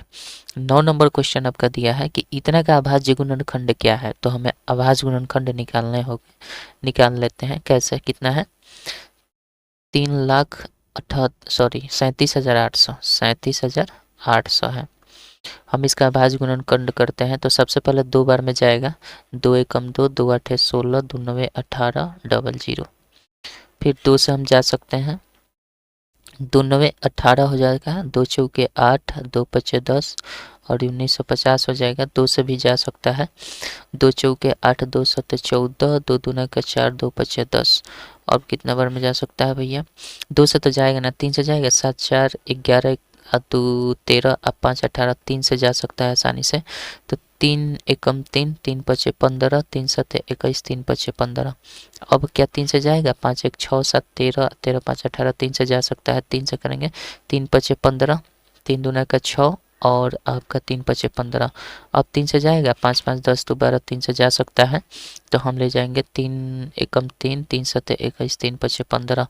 यहाँ पे आ जाते हैं, 175 को डिवाइड करते हैं भैया।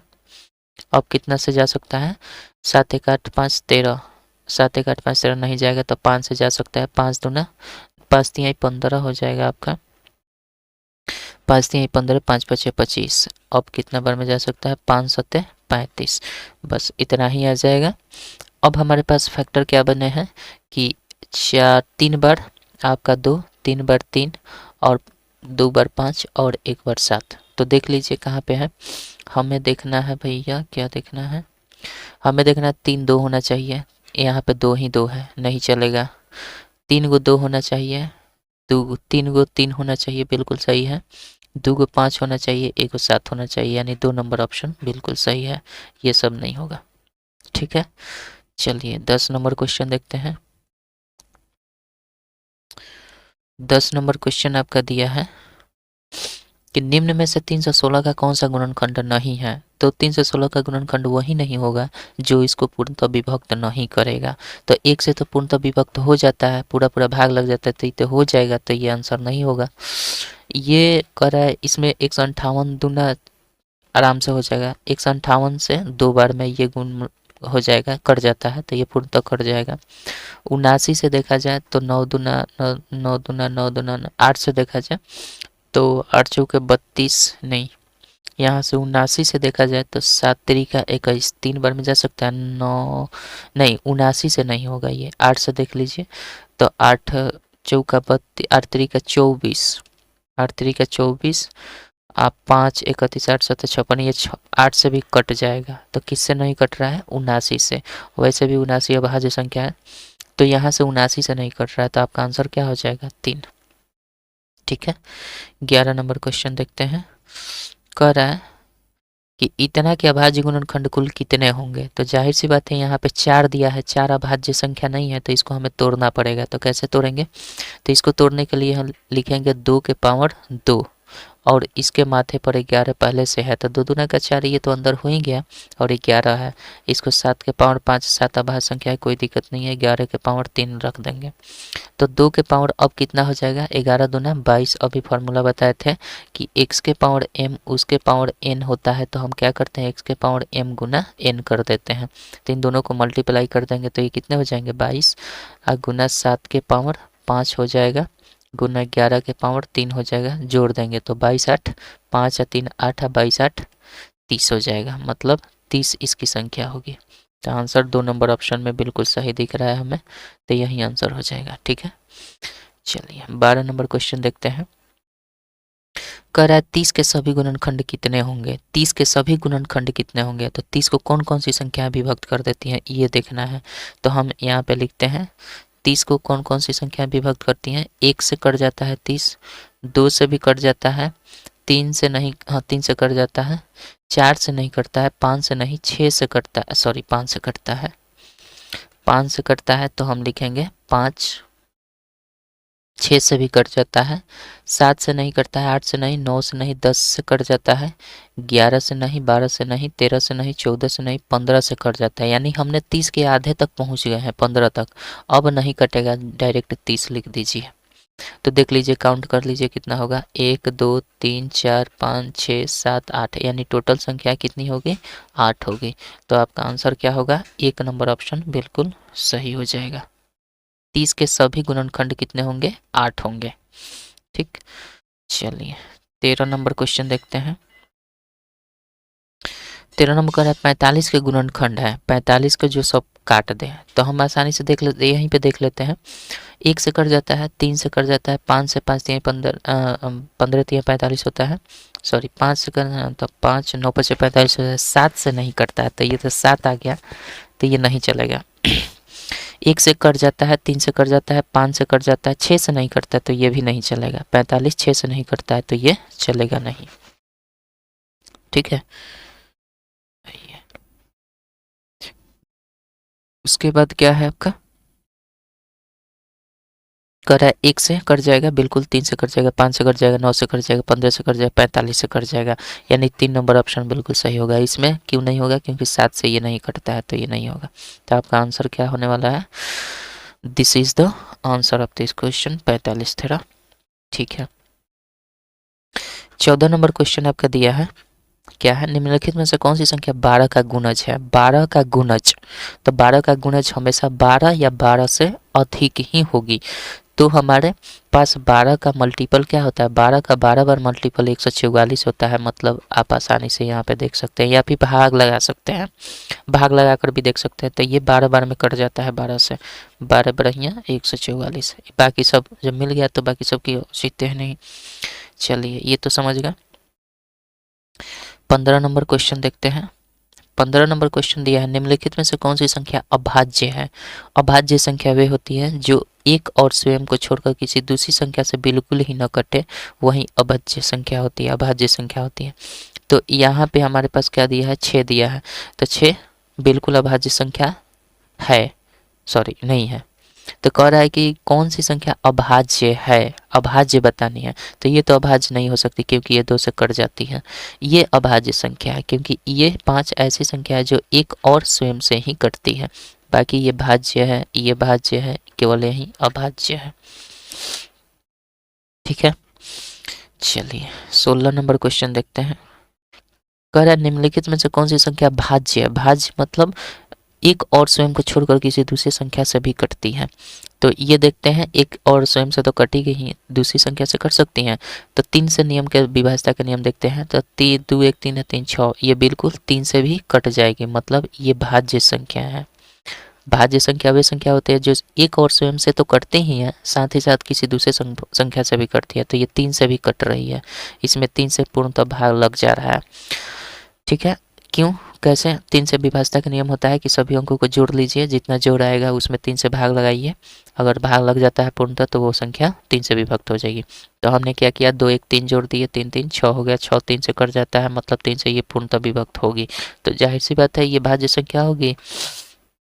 चलिए 17 नंबर क्वेश्चन दिया है, वह छोटी से छोटी संख्या क्या है जिसे 72 से गुना करने पर 112 का गुणज प्राप्त होता है। तो जो 112 का गुणज प्राप्त होगा, जाहिर सी बात है वो 112 से विभक्त होगा ही होगा। ठीक है, तो हम क्या करते हैं, इसमें पहले ये कर, पहला वाला ऑप्शन दिया है उसके अकॉर्डिंग चलते हैं। तो जाहिर सी बात है छोटी सी संख्या है जिसे 72 से गुना करना, तो मान लीजिए पहला ऑप्शन दिया है 6, इसमें अगर हम 72 से गुना कर देंगे तो क्या ये 112 का गुणज होगा। तो कैसे पता चलेगा कि 112 का गुणज है, तो हम उसमें 112 से भाग लगाएंगे तो हमें पता चल जाएगा। ठीक है, तो 6 से अगर हम कटाएं तो ये 3 से 2 से कट जाएगा, तो 6 से आसानी से कट जाएगा। तो 6 दूना 6 कम 6 होगा 5, 52, 6 अठे 48, 6 नवा 54, 6 अठे 48, 6 अठे 48 हो जाएगा, और 2 50, और 3 5 होगा, और 2 52, गड़बड़ काट दिए। 6 एकम 6 तो 5 होगा, 52 बचेगा, 6 अठे 48 हो जाएगा, तो गड़बड़ ना हो जाएगा भैया। 4 आएगा, 3 से कहाँ से कटेगा, नहीं कटेगा, तो हम भी क्या गलत कटा रहे हैं।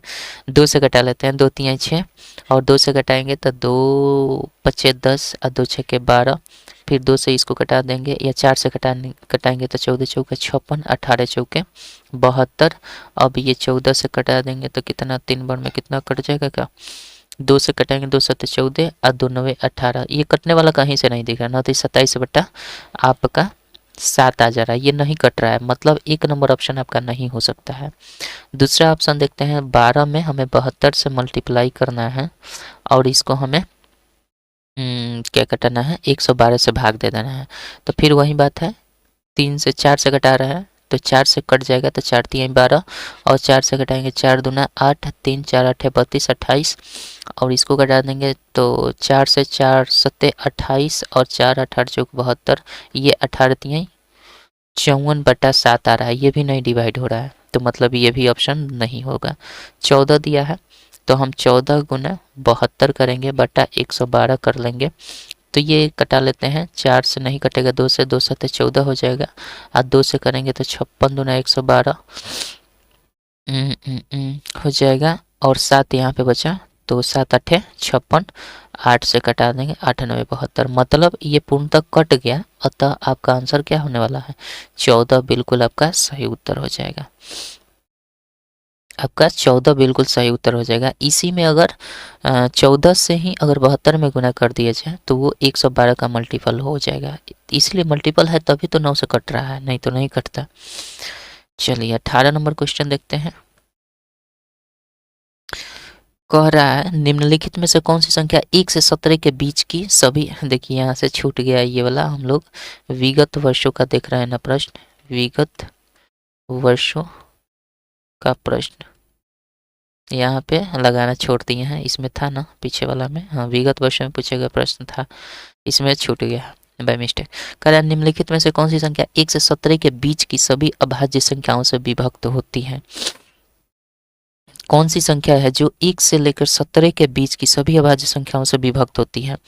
तो हमें क्या करना होगा भैया, इसका अभाज्य गुणनखंड निकाल लेना होगा, हमें इसका अभाज्य गुणनखंड निकालना होगा तो पता चल जाएगा किसे किसे विभक्त हो रहा है। तो इसका हम आ जाते हैं, सभी अभाज्य संख्याओं से विभक्त होगी, तो 1 से 17 के सभी अभाज्य संख्याओं से विभक्त हुई, तो हम ऐसा कर लेते हैं ना, 1 से लेकर 17 तक सभी अभाज्य संख्याओं से विभक्त करके हम देख लेते हैं।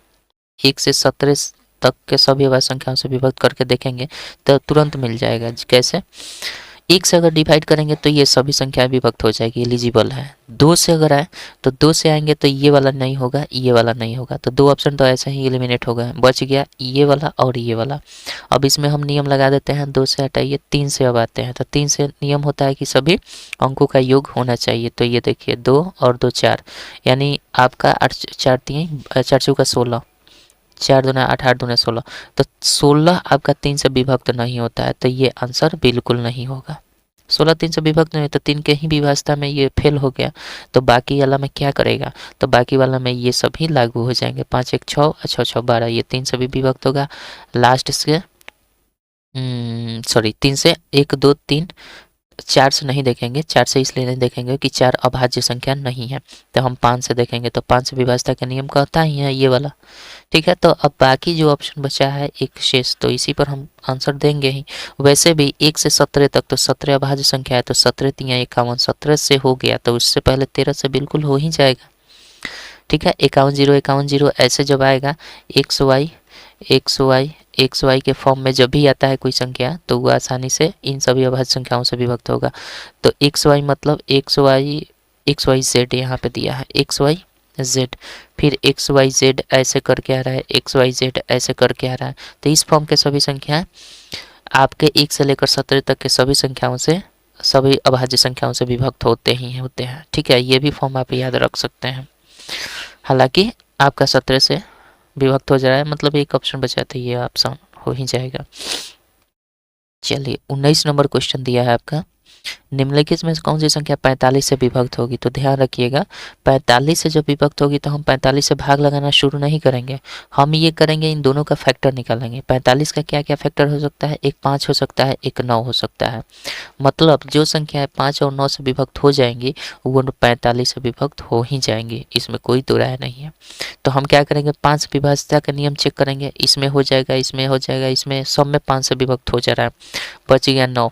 तो 9 से विभाज्यता का नियम कहता है कि सभी अंकों को जोड़िए, 9 से विभक्त करिए, हो जाएगा तो हो जाएगा। तो यहाँ पे जोड़ते हैं, 8 1 9 1 10 5 15 6 21, 15 6 21 हो गया। तो ये 9 से विभक्त नहीं होता है, 21 9 से विभक्त नहीं होता है, इसलिए ये ऑप्शन नहीं होगा। फिर इसमें देखेंगे 3 3 6 1 7 1 8 4 12 12 5 12 5 17, ये 17 9 से विभक्त नहीं होता है, नहीं चलेगा। यहाँ पे आते हैं 2 0 2 2 4 8 12 6 18, बिल्कुल ये 18 9 से विभक्त हो जाता है, अतः ये आपका ऑप्शन सही हो जाएगा 3 नंबर। क्यों, क्योंकि ये 9 से विभक्त हो ही रहा है, लास्ट में 0 है तो 5 से विभक्त होगा ही होगा, अतः आपका आंसर क्या होगा, ये वाला होगा। ठीक है, विभाज्यता का नियम याद रखना है, इसमें भाग लगाने की आवश्यकता नहीं है। आगे बढ़ते हैं, 20 नंबर क्वेश्चन देखिए, कह रहा है 75 के अभाज्य गुणनखंड है। तो 75 के अभाज्य गुणनखंड हम यहाँ पे कर लेते हैं, 3 से कट जाएगा, 25 तियाँ 75 होता है, फिर 5 से करेंगे तो 5, अब तो जाएगा नहीं तो बस ये 5 हो जाएगा और एक बार में, तो आपका 3 गुने 5 गुने 5 आ जाएगा। एक तो सबका होता है तो लिखने की आवश्यकता नहीं है, 3 गुने 5 गुने 5, देख लीजिए 2 नंबर ऑप्शन में आपका परफेक्ट दिया है। ठीक है, 21 नंबर क्वेश्चन देखते हैं। 21 नंबर क्वेश्चन कह रहा है 40 से छोटे 5 के गुणजों की संख्या है, 40 से छोटे होने चाहिए 5 के गुणजों की संख्या कितनी है। तो हम यहाँ पे कर लेते हैं, एक तो हो जाएगा 5 एकम 5, 5 दूना 10, 5 तिहाई 15, 5 चौके 20, 5 बचे 25, 5 छक्के 30, 5 सत्ते 35, 5 8 40। तो 40 को तो लेना ही नहीं है तो छोड़ दीजिए, तो बचा कितना, 1 2 3 4 5 6 7, तो हमारा आंसर क्या हो जाने वाला है, 7। ठीक है, वैसे भी 40 से छोटे पूछा था तो हम 40 में 5 से भाग कर देते हैं, 5 8 40, और इसमें से एगो कम कर देते तो ये 7 आ जाता, क्योंकि लगातार पूछा है, कहीं बीच से नहीं पूछा है इसलिए। ठीक है, आई थिंक समझ गए होंगे। तो हम लोगों ने यहाँ पे कंप्लीट कर लिया है 3 पार्ट। विगत वर्षों में पूछे गए 21 प्रश्न को हमने देख लिया, 7 प्रश्न को भी देख लिया। आगे बढ़ते हैं, कंटिन्यू करते हैं भैया, आगे हम लोग कंटिन्यू करेंगे, आपका अभ्यास प्रश्नावली के 24 प्रश्न को देखेंगे। चलिए शुरू करते हैं। अभ्यास प्रश्नावली के पहला क्वेश्चन दिया है, एक अभाज्य संख्या के कितने गुणनखंड होते हैं। एक अभाज्य संख्या के कितने गुणनखंड होते हैं। तो एक अभाज्य संख्या वैसी संख्या जो एक और स्वयं से ही करती है, तो इसकी संख्या क्या होगी, 2 ही होगी, एक और स्वयं, तो इसकी कुल संख्या कितनी होगी, 2। आपका ऑप्शन आंसर हो जाएगा। चलिए 2 नंबर क्वेश्चन क्या कहता है, 18 और 24 में उभयनिष्ठ गुणनखंडों की संख्या कितनी है। तो हमें लिखना पड़ेगा 18 और 24 का। तो 18 का हम लिख लेते हैं, तो 1 हो जाएगा पहले, 2 हो जाएगा, 3 से भी कट जाता है, 4 नहीं, 5 नहीं, 6 से कट जाता है, 7 नहीं, 8 नहीं, 9 से कट जाता है और डायरेक्ट 18 से कटेगा बस।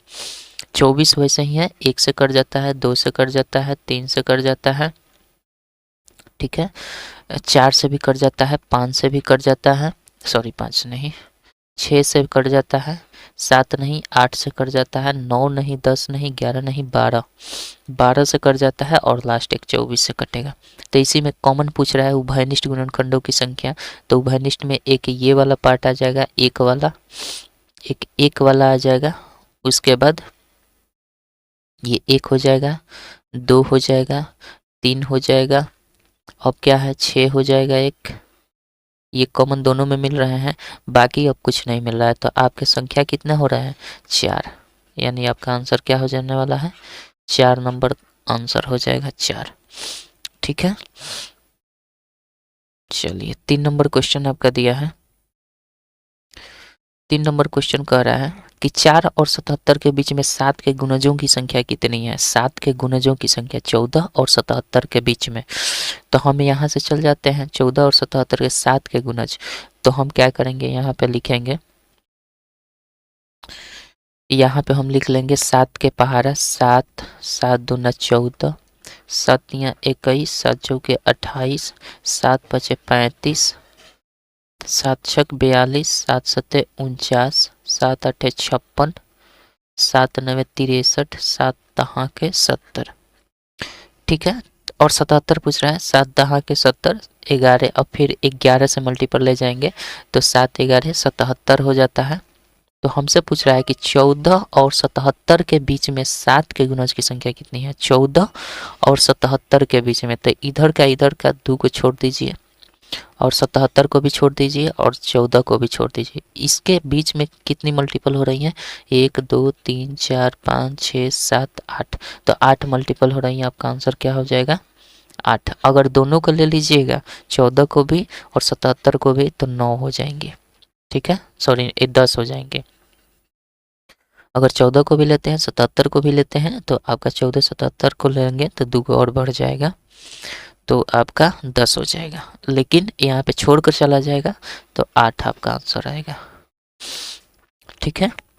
आइए अब वैसे भी यहाँ पे 77 और 7 में दिया है तो 77 में हम 7 से भाग कर देते हैं, 77 में 7 से भाग कर देते तो ये कितना हो जाएगा 11 सत्ते 77 हो जाता है, क्योंकि 7 का पूछ रहा है तो 11 सत्ते 77 हो जाएगा। तो इसमें से हम क्या करते हैं, शुरू वाले और लास्ट वाले को घटा लेते हैं, शुरू वाले और लास्ट वाले को घटा लेते हैं, सॉरी इसमें 77 11 बार में गया तो हम सिंपल एक और माइनस करते हैं, 11 में से हम एक सिंपल घटा लेते हैं तो ये हमारा क्या हो जाता है, क्योंकि ये तो सिंपल अंतर ना होता, ये 11 जो आया है इन दोनों के बीच का अंतर केवल हम निकालते हैं शुरू और लास्ट का, तो एक इसमें और कम करना पड़ता है तो हमारा 10 आ जाता है आंसर। इसके पहले एक और क्वेश्चन इसी प्रकार से बना था, पता नहीं कौन सा क्वेश्चन था, ध्यान नहीं है, ठीक है। तो इस तरीके से भी निकाल सकते थे या फिर आप लिख कर निकाल लीजिए। 4 नंबर क्वेश्चन आपका दिया है, कह रहा है 20 के गुणनखंड हैं, तो 20 के गुणनखंड वही हो सकते हैं जो 20 को काट सकें, तो 2 3 3 तो नहीं काटता है तो ये नहीं हो सकता है। इसमें देखिए कौन नहीं काटता है, 3 इसमें भी दिया है तो नहीं होगा, 3 इसमें भी दिया है तो नहीं होगा, तो इसमें बाकी 1 2 4 5 10 20 ये सभी 20 को काट देते हैं, क्योंकि 3 से 20 नहीं कटता है तो बाकी सब गलत दिए हैं। चलिए 5 नंबर क्वेश्चन आपका दिया है, कह रहा है 36 के गुणनखंडों की संख्या कितनी है। 36 के गुणनखंडों की संख्या निकालनी पड़ेगी और हम देख सकते हैं 36 के गुणनखंड कौन कौन से हो सकते हैं, 1 से कट जाता है, 2 से कट जाता है, 3 से कट जाता है, 4 से कट जाता है, 6 से कट जाता है, 7 8 9 से कट जाता है, 10 11 12 से कट जाता है, 13 14 15 16, अरे गलती नहीं ना लिख रहे हैं, 1 2 3 4 5 से नहीं 6 7 से नहीं 8 से नहीं 9 10 11 12 से कट जाता है, 13 14 15 16 17 18 18 से कट जाएगा और बस एक 36 से कर हाफ तक आ जाएंगे तो डायरेक्ट उसको लिख देते हैं 1 2 3 4 5 6 7 8 9, यानी टोटल आपकी संख्या कितनी होने वाली है 9, ठीक है। चलिए 6 नंबर क्वेश्चन देखते हैं। कह रहा है निम्न में से कौन 316 का गुणनखंड नहीं है। 316 का गुणनखंड वही नहीं हो सकता है जो उसको पूर्णतः विभक्त न कर दे। तो अभी इसके पहले क्वेश्चन हम लोगों ने देखा था 79 जो था ये नहीं किया था, तो आपका आंसर क्या हो जाएगा 3। ठीक है, अभी जस्ट देखे तो भाग लगा कर देखना होगा। 7 नंबर क्वेश्चन आपका दिया है। 7 नंबर क्वेश्चन कह रहा है कि 25 से छोटे 3 के गुणजों की संख्या है। 25 से छोटे 3 के गुणजों की संख्या है, तो 25 से छोटे होने चाहिए, तो 3 के गुणज पहला होगा 3, 3 दूना का 6, 3 तिरिका 9, 3 चौके 12, 3 पचे 15, 3 छक 18, 3 सते 21, 3 आठे 24, 3 नवे 27, 25 से ऊपर चला जाएगा तो उसको नहीं लेंगे। तो हमारे पास बचा कितना 1 2 3 4 5 6 7 8, यानी आपका आंसर क्या हो जाएगा 8 हो जाएगा। ठीक है, चलिए 8 नंबर क्वेश्चन देखते हैं। 8 नंबर कह रहा है कि प्रत्येक विषम संख्या का गुणनखंड, प्रत्येक विषम संख्या का गुणनखंड है। तो विषम संख्या का गुणनखंड भैया क्या हो सकता है।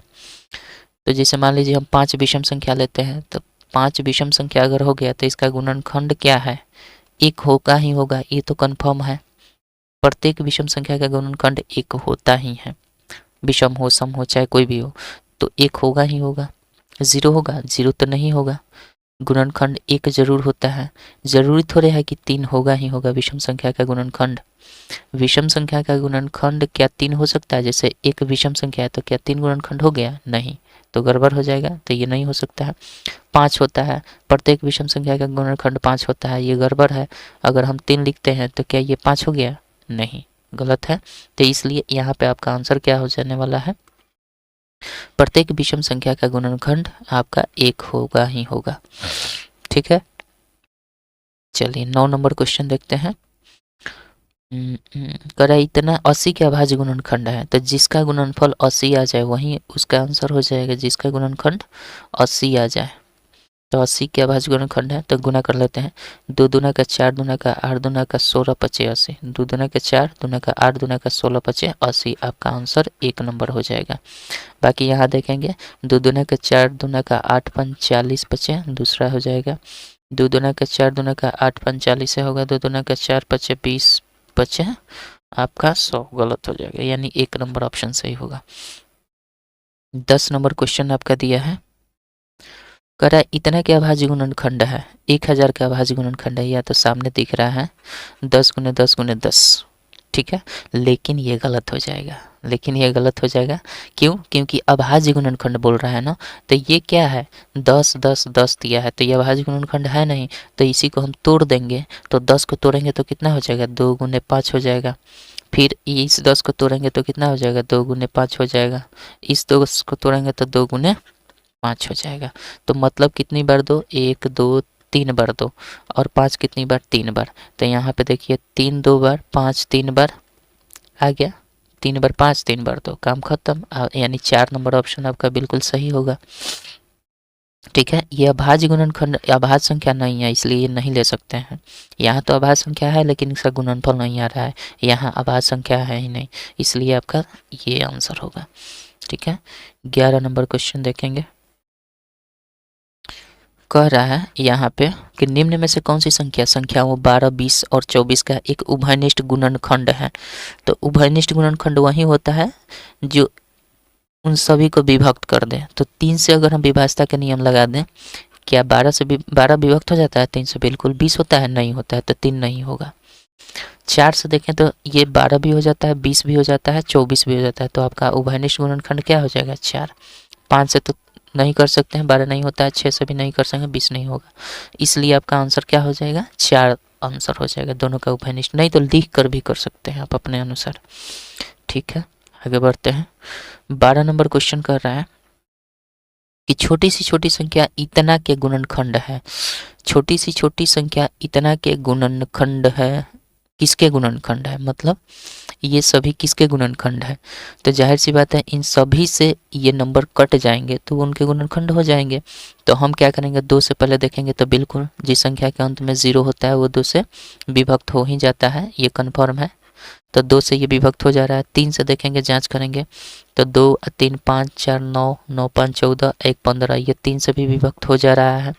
ठीक है, 4 से आते हैं। 4 से विभाज्यता का नियम क्या कहता है कि लास्ट से 2 डिजिट कटने चाहिए, नहीं कट रहा है, खत्म, यही कहानी खत्म। यहाँ से लास्ट से डबल जीरो रहता है तो वो 4 से विभक्त होता है, और 2 1 3, 3 से विभक्त हो जाएगा, लास्ट में 0 है तो 2 से विभक्त हो जाएगा, 5 है तो 0 हो जाएगा, 10 है तो बिल्कुल हो जाएगा। तो यानी आपका 2 नंबर ऑप्शन बिल्कुल सही दिख रहा है।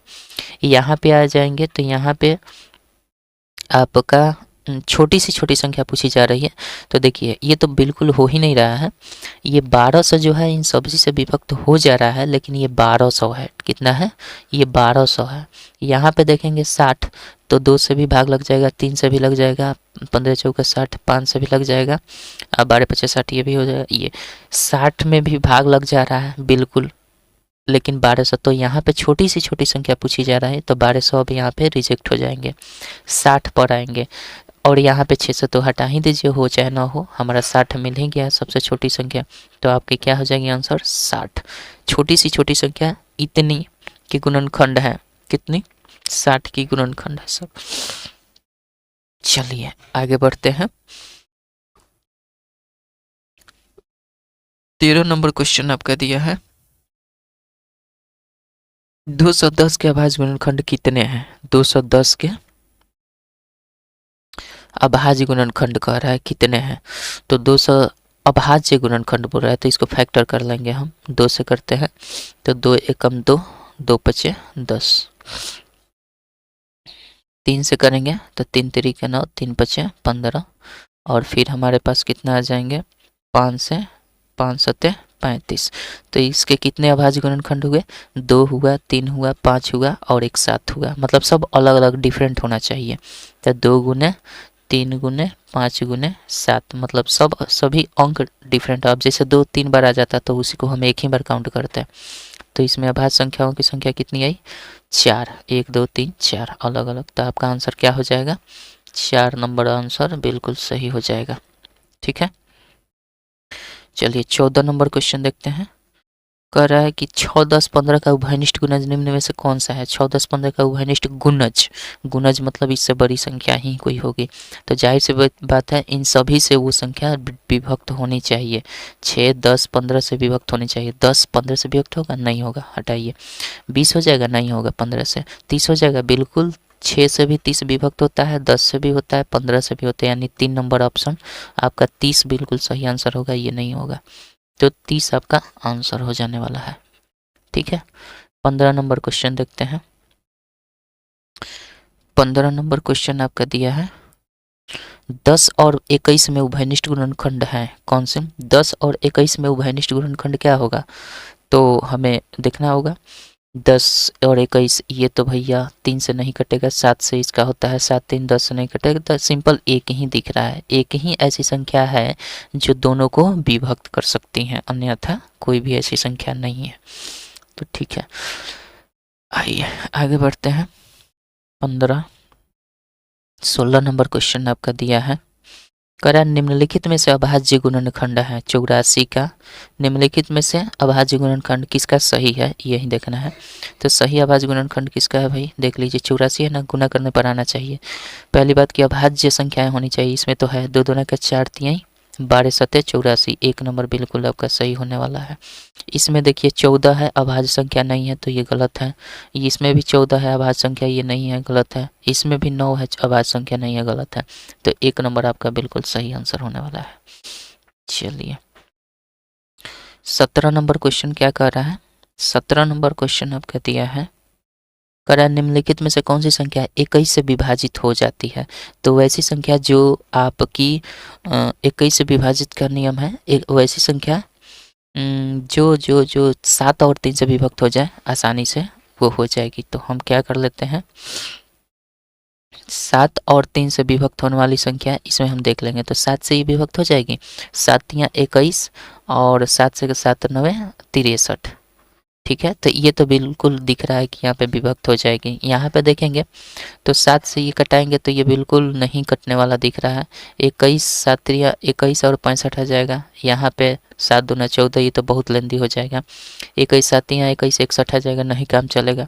तो ये हमारा 7 से, और ये क्या 3 से विभक्त होगी तो जोड़ना पड़ेगा 2 1 3, अच्छा 9 और 3 12, बिल्कुल, यानी 1 नंबर आपका ऑप्शन बिल्कुल सही है।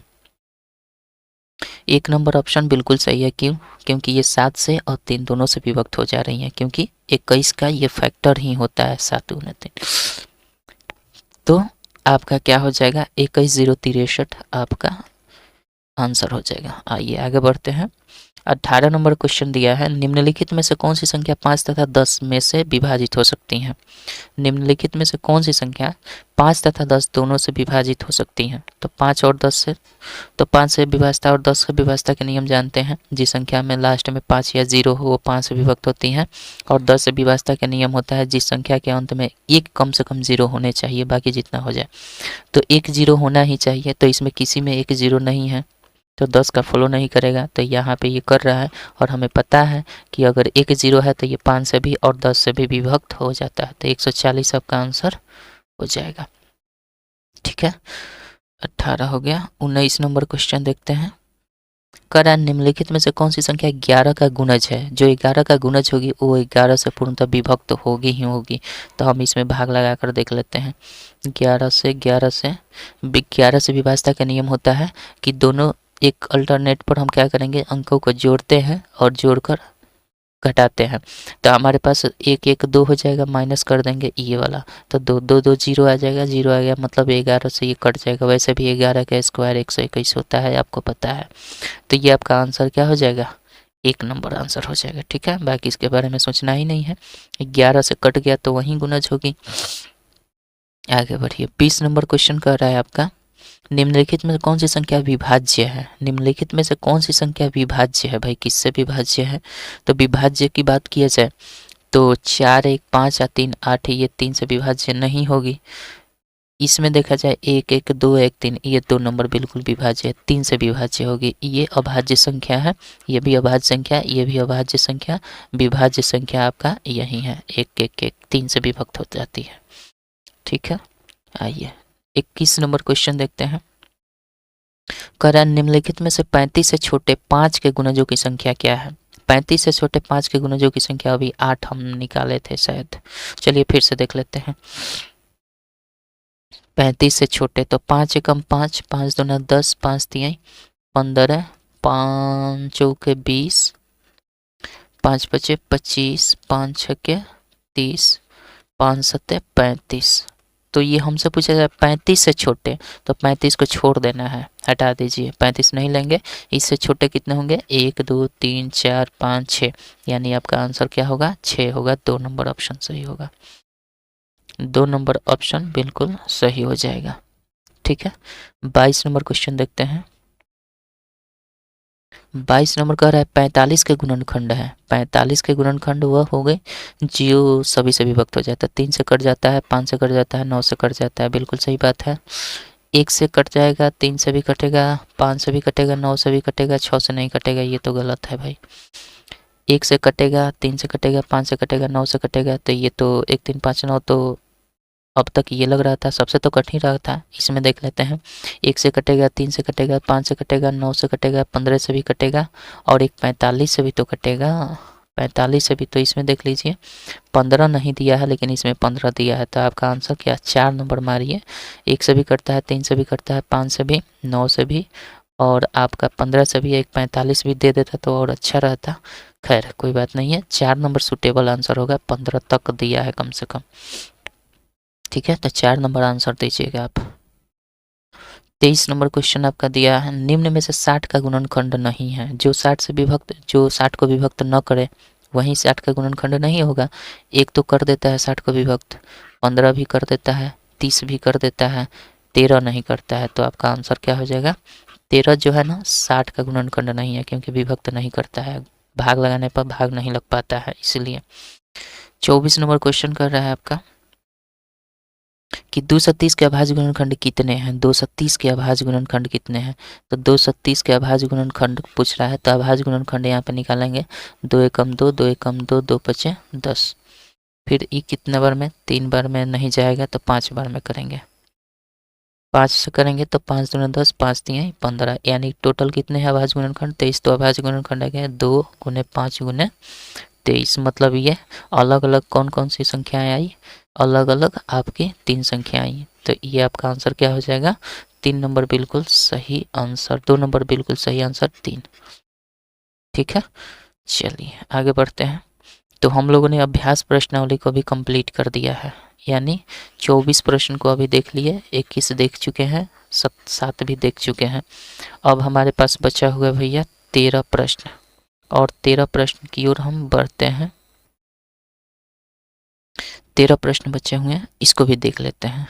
आइए, कर रहा है 1 नंबर, 20 के गुणनखंडों की संख्या है, 20 के कितने अभाज्य गुणनखंड है, सॉरी 20 के कुल कितने गुणनखंड, अभाज्य नहीं कर रहा है, 20 के गुणनखंड की संख्या कितनी है। तो हम निकालेंगे कैसे, 20 के लिखते हैं यहाँ पे, 20 को कौन कौन सी संख्या है डिवाइड कर सकती हैं, 1 कर सकती हैं, 2, 4, 5, 6 नहीं, 7 नहीं, 8 नहीं, 9 नहीं, 10 और 1 20, बस कितनी हुई 1 2 3 4 5 6, यानी टोटल नंबर कितने बने 6। आपका आंसर क्या हो जाएगा 6, 1 नंबर ऑप्शन सही हो जाएगा। ठीक है, 2 नंबर क्वेश्चन देखते हैं। कह रहा है 15 और 20 में उभयनिष्ठ गुणनखंड कौन कौन से हैं। 15 और 20 में उभयनिष्ठ गुणनखंड जो दोनों को काट सके। तो 5 से अगर हम कटा कर देखें 15 को कट जाएगा, 5 से भी कट जाएगा 20। तो ये आपका आंसर हो गया, कोई डाउट नहीं है, 1 नंबर आंसर दीजिए। 2 से कटाएंगे तो 20 कटेगा, 15 नहीं कटेगा। 6 से कटाएंगे तो कोई नहीं कटेगा। 3 से कटाएंगे तो 1 कटेगा, 1 नहीं कटेगा। तो आपका 5 ही है ऐसे जो उभयनिष्ठ गुणनखंड है, दोनों को विभाजित कर देता है। तो 1 नंबर आंसर हो जाएगा। 3 नंबर क्वेश्चन देखते हैं। कह रहा है निम्नलिखित में से 210 का गुणनखंड नहीं है। तो 210 का गुणनखंड वही नहीं होगा जो उसको पूर्णतः 9 काट दे, उसको पूर्णतः नहीं कटेगा। तो 5 से तो 210 बिल्कुल कट जाता है।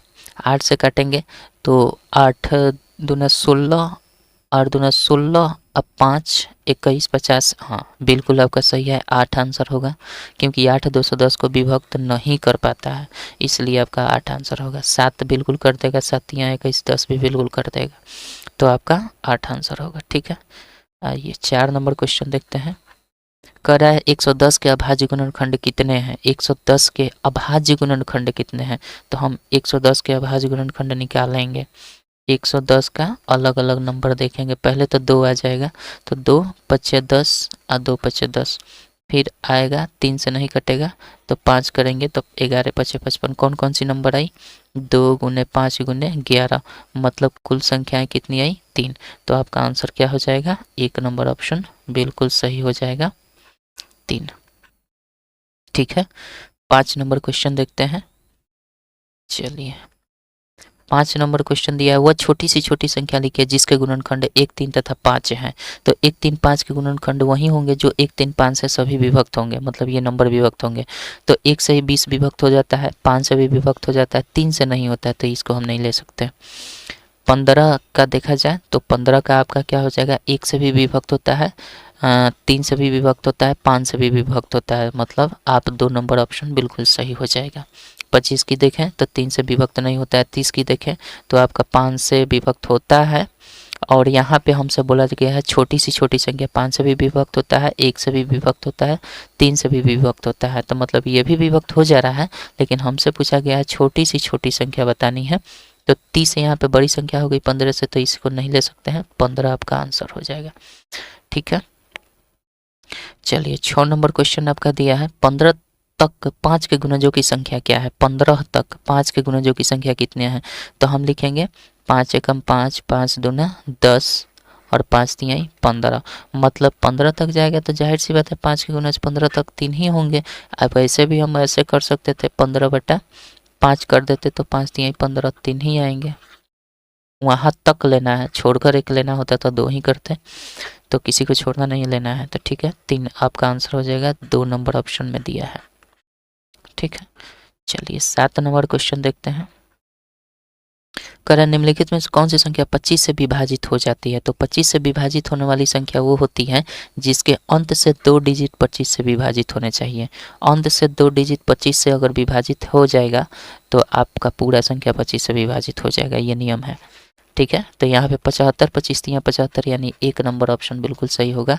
ये नहीं होगा, ये नहीं होगा, लास्ट के 2 डिजिट 25 से विभक्त नहीं हो रहा है तो नहीं होगा। आई थिंक समझ गए होंगे। चलिए 8 नंबर क्वेश्चन दिया है, निम्नलिखित में से कौन सी संख्या 3 से विभाजित हो सकती है? 3 से विभाजित होने वाली संख्या वो होती है जिसके अंकों का योग 3 से विभक्त हो जाए। तो 7 से तो वैसे नहीं होता है। 18 3 छके 18, ये 6 बार में कर जाता है तो ये हो जाएगा। ठीक है, आगे देख लेते हैं।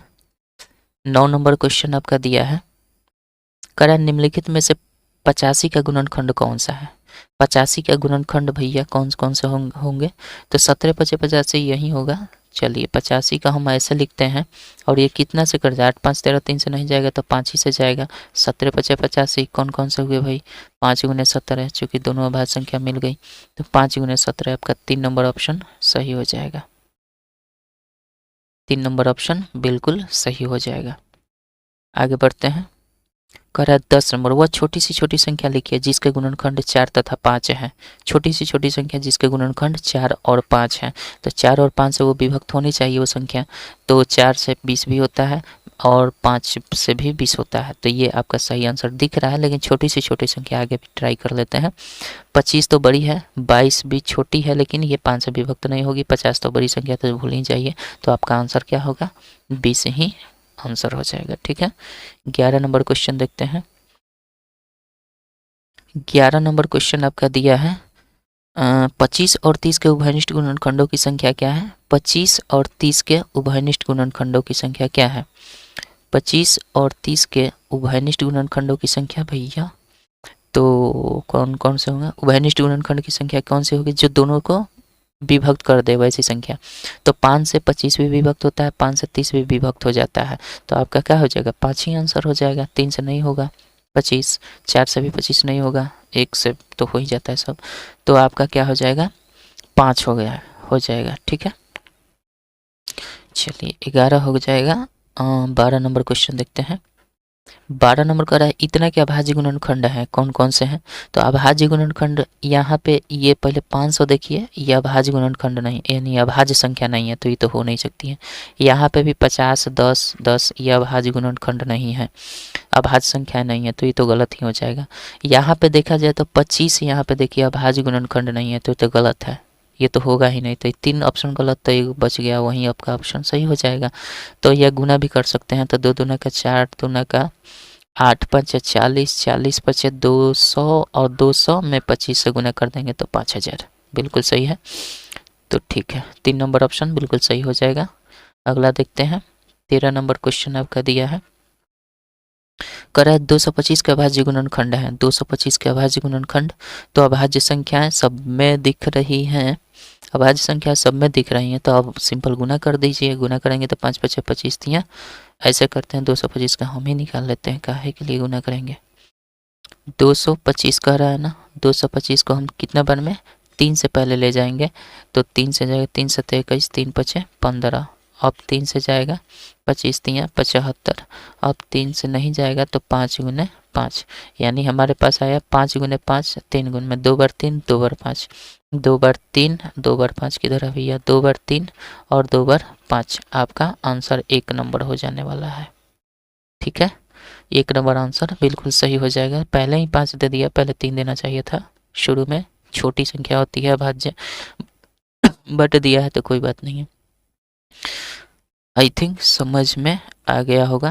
तो 13 क्वेश्चन हम लोगों ने इसमें भी कम्प्लीटली देख लिया। आगे बढ़ते हैं। तो हम लोगों ने कंप्लीट कर दिया है टोटल, आज हम लोगों ने देख लिया 65 क्वेश्चन, टोटल 65 क्वेश्चन को हम लोगों ने इसमें सॉल्व कर दिया है। तो इस प्रकार से हमारा सॉल्यूशन 65 क्वेश्चन का टोटल देख लिए हैं। अब आगे बढ़ते हैं। कंप्लीटली हम लोगों ने क्या कर दिया है भैया? हम लोगों ने कंप्लीट कर दिया है ये वाला पहला चैप्टर भी कंप्लीट दूसरे वीडियो में हो गया है। दूसरा इसमें देखिए चैप्टर 1 जो है ना, इसमें 2 पार्ट में कंप्लीट हुआ है। इसके 2 पार्ट बने हुए हैं, एक बेसिक पार्ट और एक बुक वाला पार्ट। तो इसमें ही केवल चैप्टर 1 में ही 2 पार्ट बना है, तो इसको आप जाकर देख सकते हैं पार्ट 1 पार्ट 2 करके। 2 नंबर एक ही वीडियो में समाप्त हो गया इसका, बेसिक और थ्योरी दोनों, बेसिक थ्योरी और क्वेश्चन सब कुछ ये भी एक ही वीडियो में समाप्त हो चुका है। ठीक है, और आज हम लोगों ने 4 नंबर को एक ही वीडियो में इसको समाप्त कर चुके हैं। ठीक है, द एंड हो गया है। आगे बढ़ते हैं। हाँ, थोड़ी सी जानकारी आप लास्ट में कम से कम इतना तो रुक गए हैं तो देख ही लीजिए। ये हमारा चैनल है, ठीक है। इस चैनल का ये सभी प्लेलिस्ट आपको दिख रहे होंगे। इस चैनल का नाम आपका जानते हैं, मैथे मस्ती है भाई अखिलेश कुमार, यहाँ पे देख सकते हैं। इस पर 3 प्लेलिस्ट बने हैं जो कि काफ़ी यूज़फुल है आपके एग्ज़ाम्स के लिए। ये है आपका 220 वीडियोस का एक प्लेलिस्ट जिसका नाम है लूसेंट्स प्राथमिक अंकगणित, लूसेंट्स एनसीईआरटी पैटर्न पर आधारित प्राथमिक अंकगणित का ये टोटल सोल्यूशन हम लोगों ने बुक में क्वेश्चन को दिखाते हुए क्वेश्चन सहित हमने क्या कर दिया है, इसका सोल्यूशन कर दिए हैं 220 वीडियो में। तो आप इसको जाकर प्लेलिस्ट में चेक कर सकते हैं। विद्यासागर अंकगणित का संख्या पद्धति से स्टार्ट हुआ है और ये 92 वीडियो में मात्र टोटल सोल्यूशन, इसमें इस बुक का टोटल सोल्यूशन कर दिए हैं। 92 वीडियो ही क्यों बना, क्योंकि इसमें हमने क्वेश्चन दिखाया ही नहीं है। ठीक है, तो क्वेश्चन आपके पास बुक है तो इसको आप रीड कर सकते हैं। उसके बाद यहाँ पे 12 वीडियोस दिख रहे हैं जो कि ये फेक है, मतलब 12 वीडियोस यहाँ पे नहीं अपडेटेड हुए हैं वीडियोस, तो इसमें अधिक संख्या दिख सकती है आपको इस प्लेलिस्ट में। ठीक है, तो यहाँ से आप जाकर देख सकते हैं। अभी जो हम इसमें पढ़ाए हैं वो जवाहर नवोदय विद्यालय का ही आपका बुक का सोल्यूशन इसी प्लेलिस्ट में जा रहा होगा, तो यहाँ से भी आप जाकर देख सकते हैं। ठीक है, ये मेरा दूसरा सेकंड चैनल है मैथ मस्ती भैया, जिस पर हम एस.टी. यादव सर की बुक का सोल्यूशन करते हैं। ठीक है, एस.टी. यादव सर की बुक का सोल्यूशन अगर देखना चाहते हैं तो आप इस चैनल को भी सब्सक्राइब कर सकते हैं, देख सकते हैं, रख सकते हैं।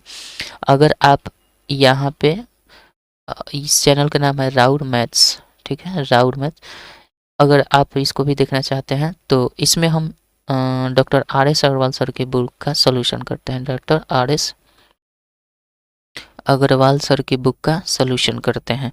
तो आप चाहें तो इसको भी देख सकते हैं, इस चैनल को भी। इसी चैनल के लिंक में हमने डिस्क्रिप्शन में दिया है, डिस्क्रिप्शन में होगा या फिर आपका मेंशन किया गया होगा @राउर मैथ करके ऐसे लिखा होगा कहीं पे। ठीक है, तो आप यहाँ से जाकर हमें फॉलो कर सकते हैं, इस चैनल से भी जुड़ सकते हैं। अगर किसी भी प्रकार की आपको हमें सपोर्ट करनी है तो आप इस स्कैनर को स्कैन करके हमें सपोर्ट कर सकते हैं।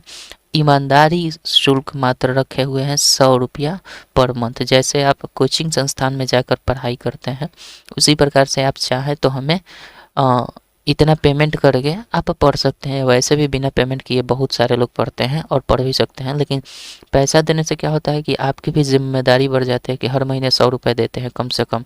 बाकी जगह पे तो आप 200, 250, 300 ऐसे देते ही होंगे, लेकिन आप 100 रुपये केवल अपने बंधन के लिए दे सकते हैं। बंधन का मतलब कि आपने पैसा दिया है तो इसको देखना अनिवार्य हो जाएगा। इसलिए हम यहाँ पे 100 रुपये मात्र रखे हैं और इससे हमारी भी कुछ हेल्प हो पाएगी। तो आप चाहते हैं तो दीजिए, नहीं चाहते हैं तो भैया ईमानदारी शुल्क है, ईमानदारी से मांग रहे हैं, कोई बाउंडेशन नहीं है। नहीं तो इसी को हम परचेज करने के लिए दे देते हैं, मजबूर कर देते हैं कि बिना परचेज किए नहीं देख पाइएगा, तो मुश्किल हो जाता। हम चाहे तो अभी भी मेंबरशिप में ऐड कर सकते हैं, लेकिन नहीं किए हैं क्योंकि हम जानते हैं ईमानदारी से वैसे भी कोई देता नहीं है, लेकिन फिर भी रखे हैं ईमानदारी शुल्क। बाकी सब लोग तो कोर्स अपना बेच ही रहे हैं। अपना प्लेलिस्ट इतना मेहनत करके 220 वीडियोस का वीडियोस बनाकर हम 1 रुपये भी नहीं कमाते हैं। 1 रुपये जो कहा जाता है 1 रुपये भी नहीं कमाते हैं, कोई नहीं देता है। हाँ, एक आध दो लोग ज्वाइन किए हैं जिससे हमें 0 पॉइंट कुछ डॉलर ही प्राप्त हुए हैं, 0.32 ऐसे ही डॉलर प्राप्त हुआ है। 0.3 इससे क्या होने वाला है, जो कि आपके करीब कितने रुपए का होंगे, ये 30 या 39 रुपये के करीब आता है, 39 रुपये का। ठीक है, बहुत दिक्कत है। तो आप चाहें तो हमें हेल्प कर सकते हैं किसी भी तरीके से, अगर आपको हेल्प होती होगी तो, नहीं तो कोई बात नहीं है। चलिए, आशा करते हैं कि समझ गए होंगे सारी चीज़ों को। आज के इस वीडियो में जितने भी डाउट आपके बनते हैं कमेंट सेक्शन में कमेंट ज़रूर करिएगा, मैं इसको उत्तर देने की कोशिश करूँगा। मिलते हैं नेक्स्ट वीडियो में 5 नंबर चैप्टर से, तब तक के लिए जय हिंद, जय भारत।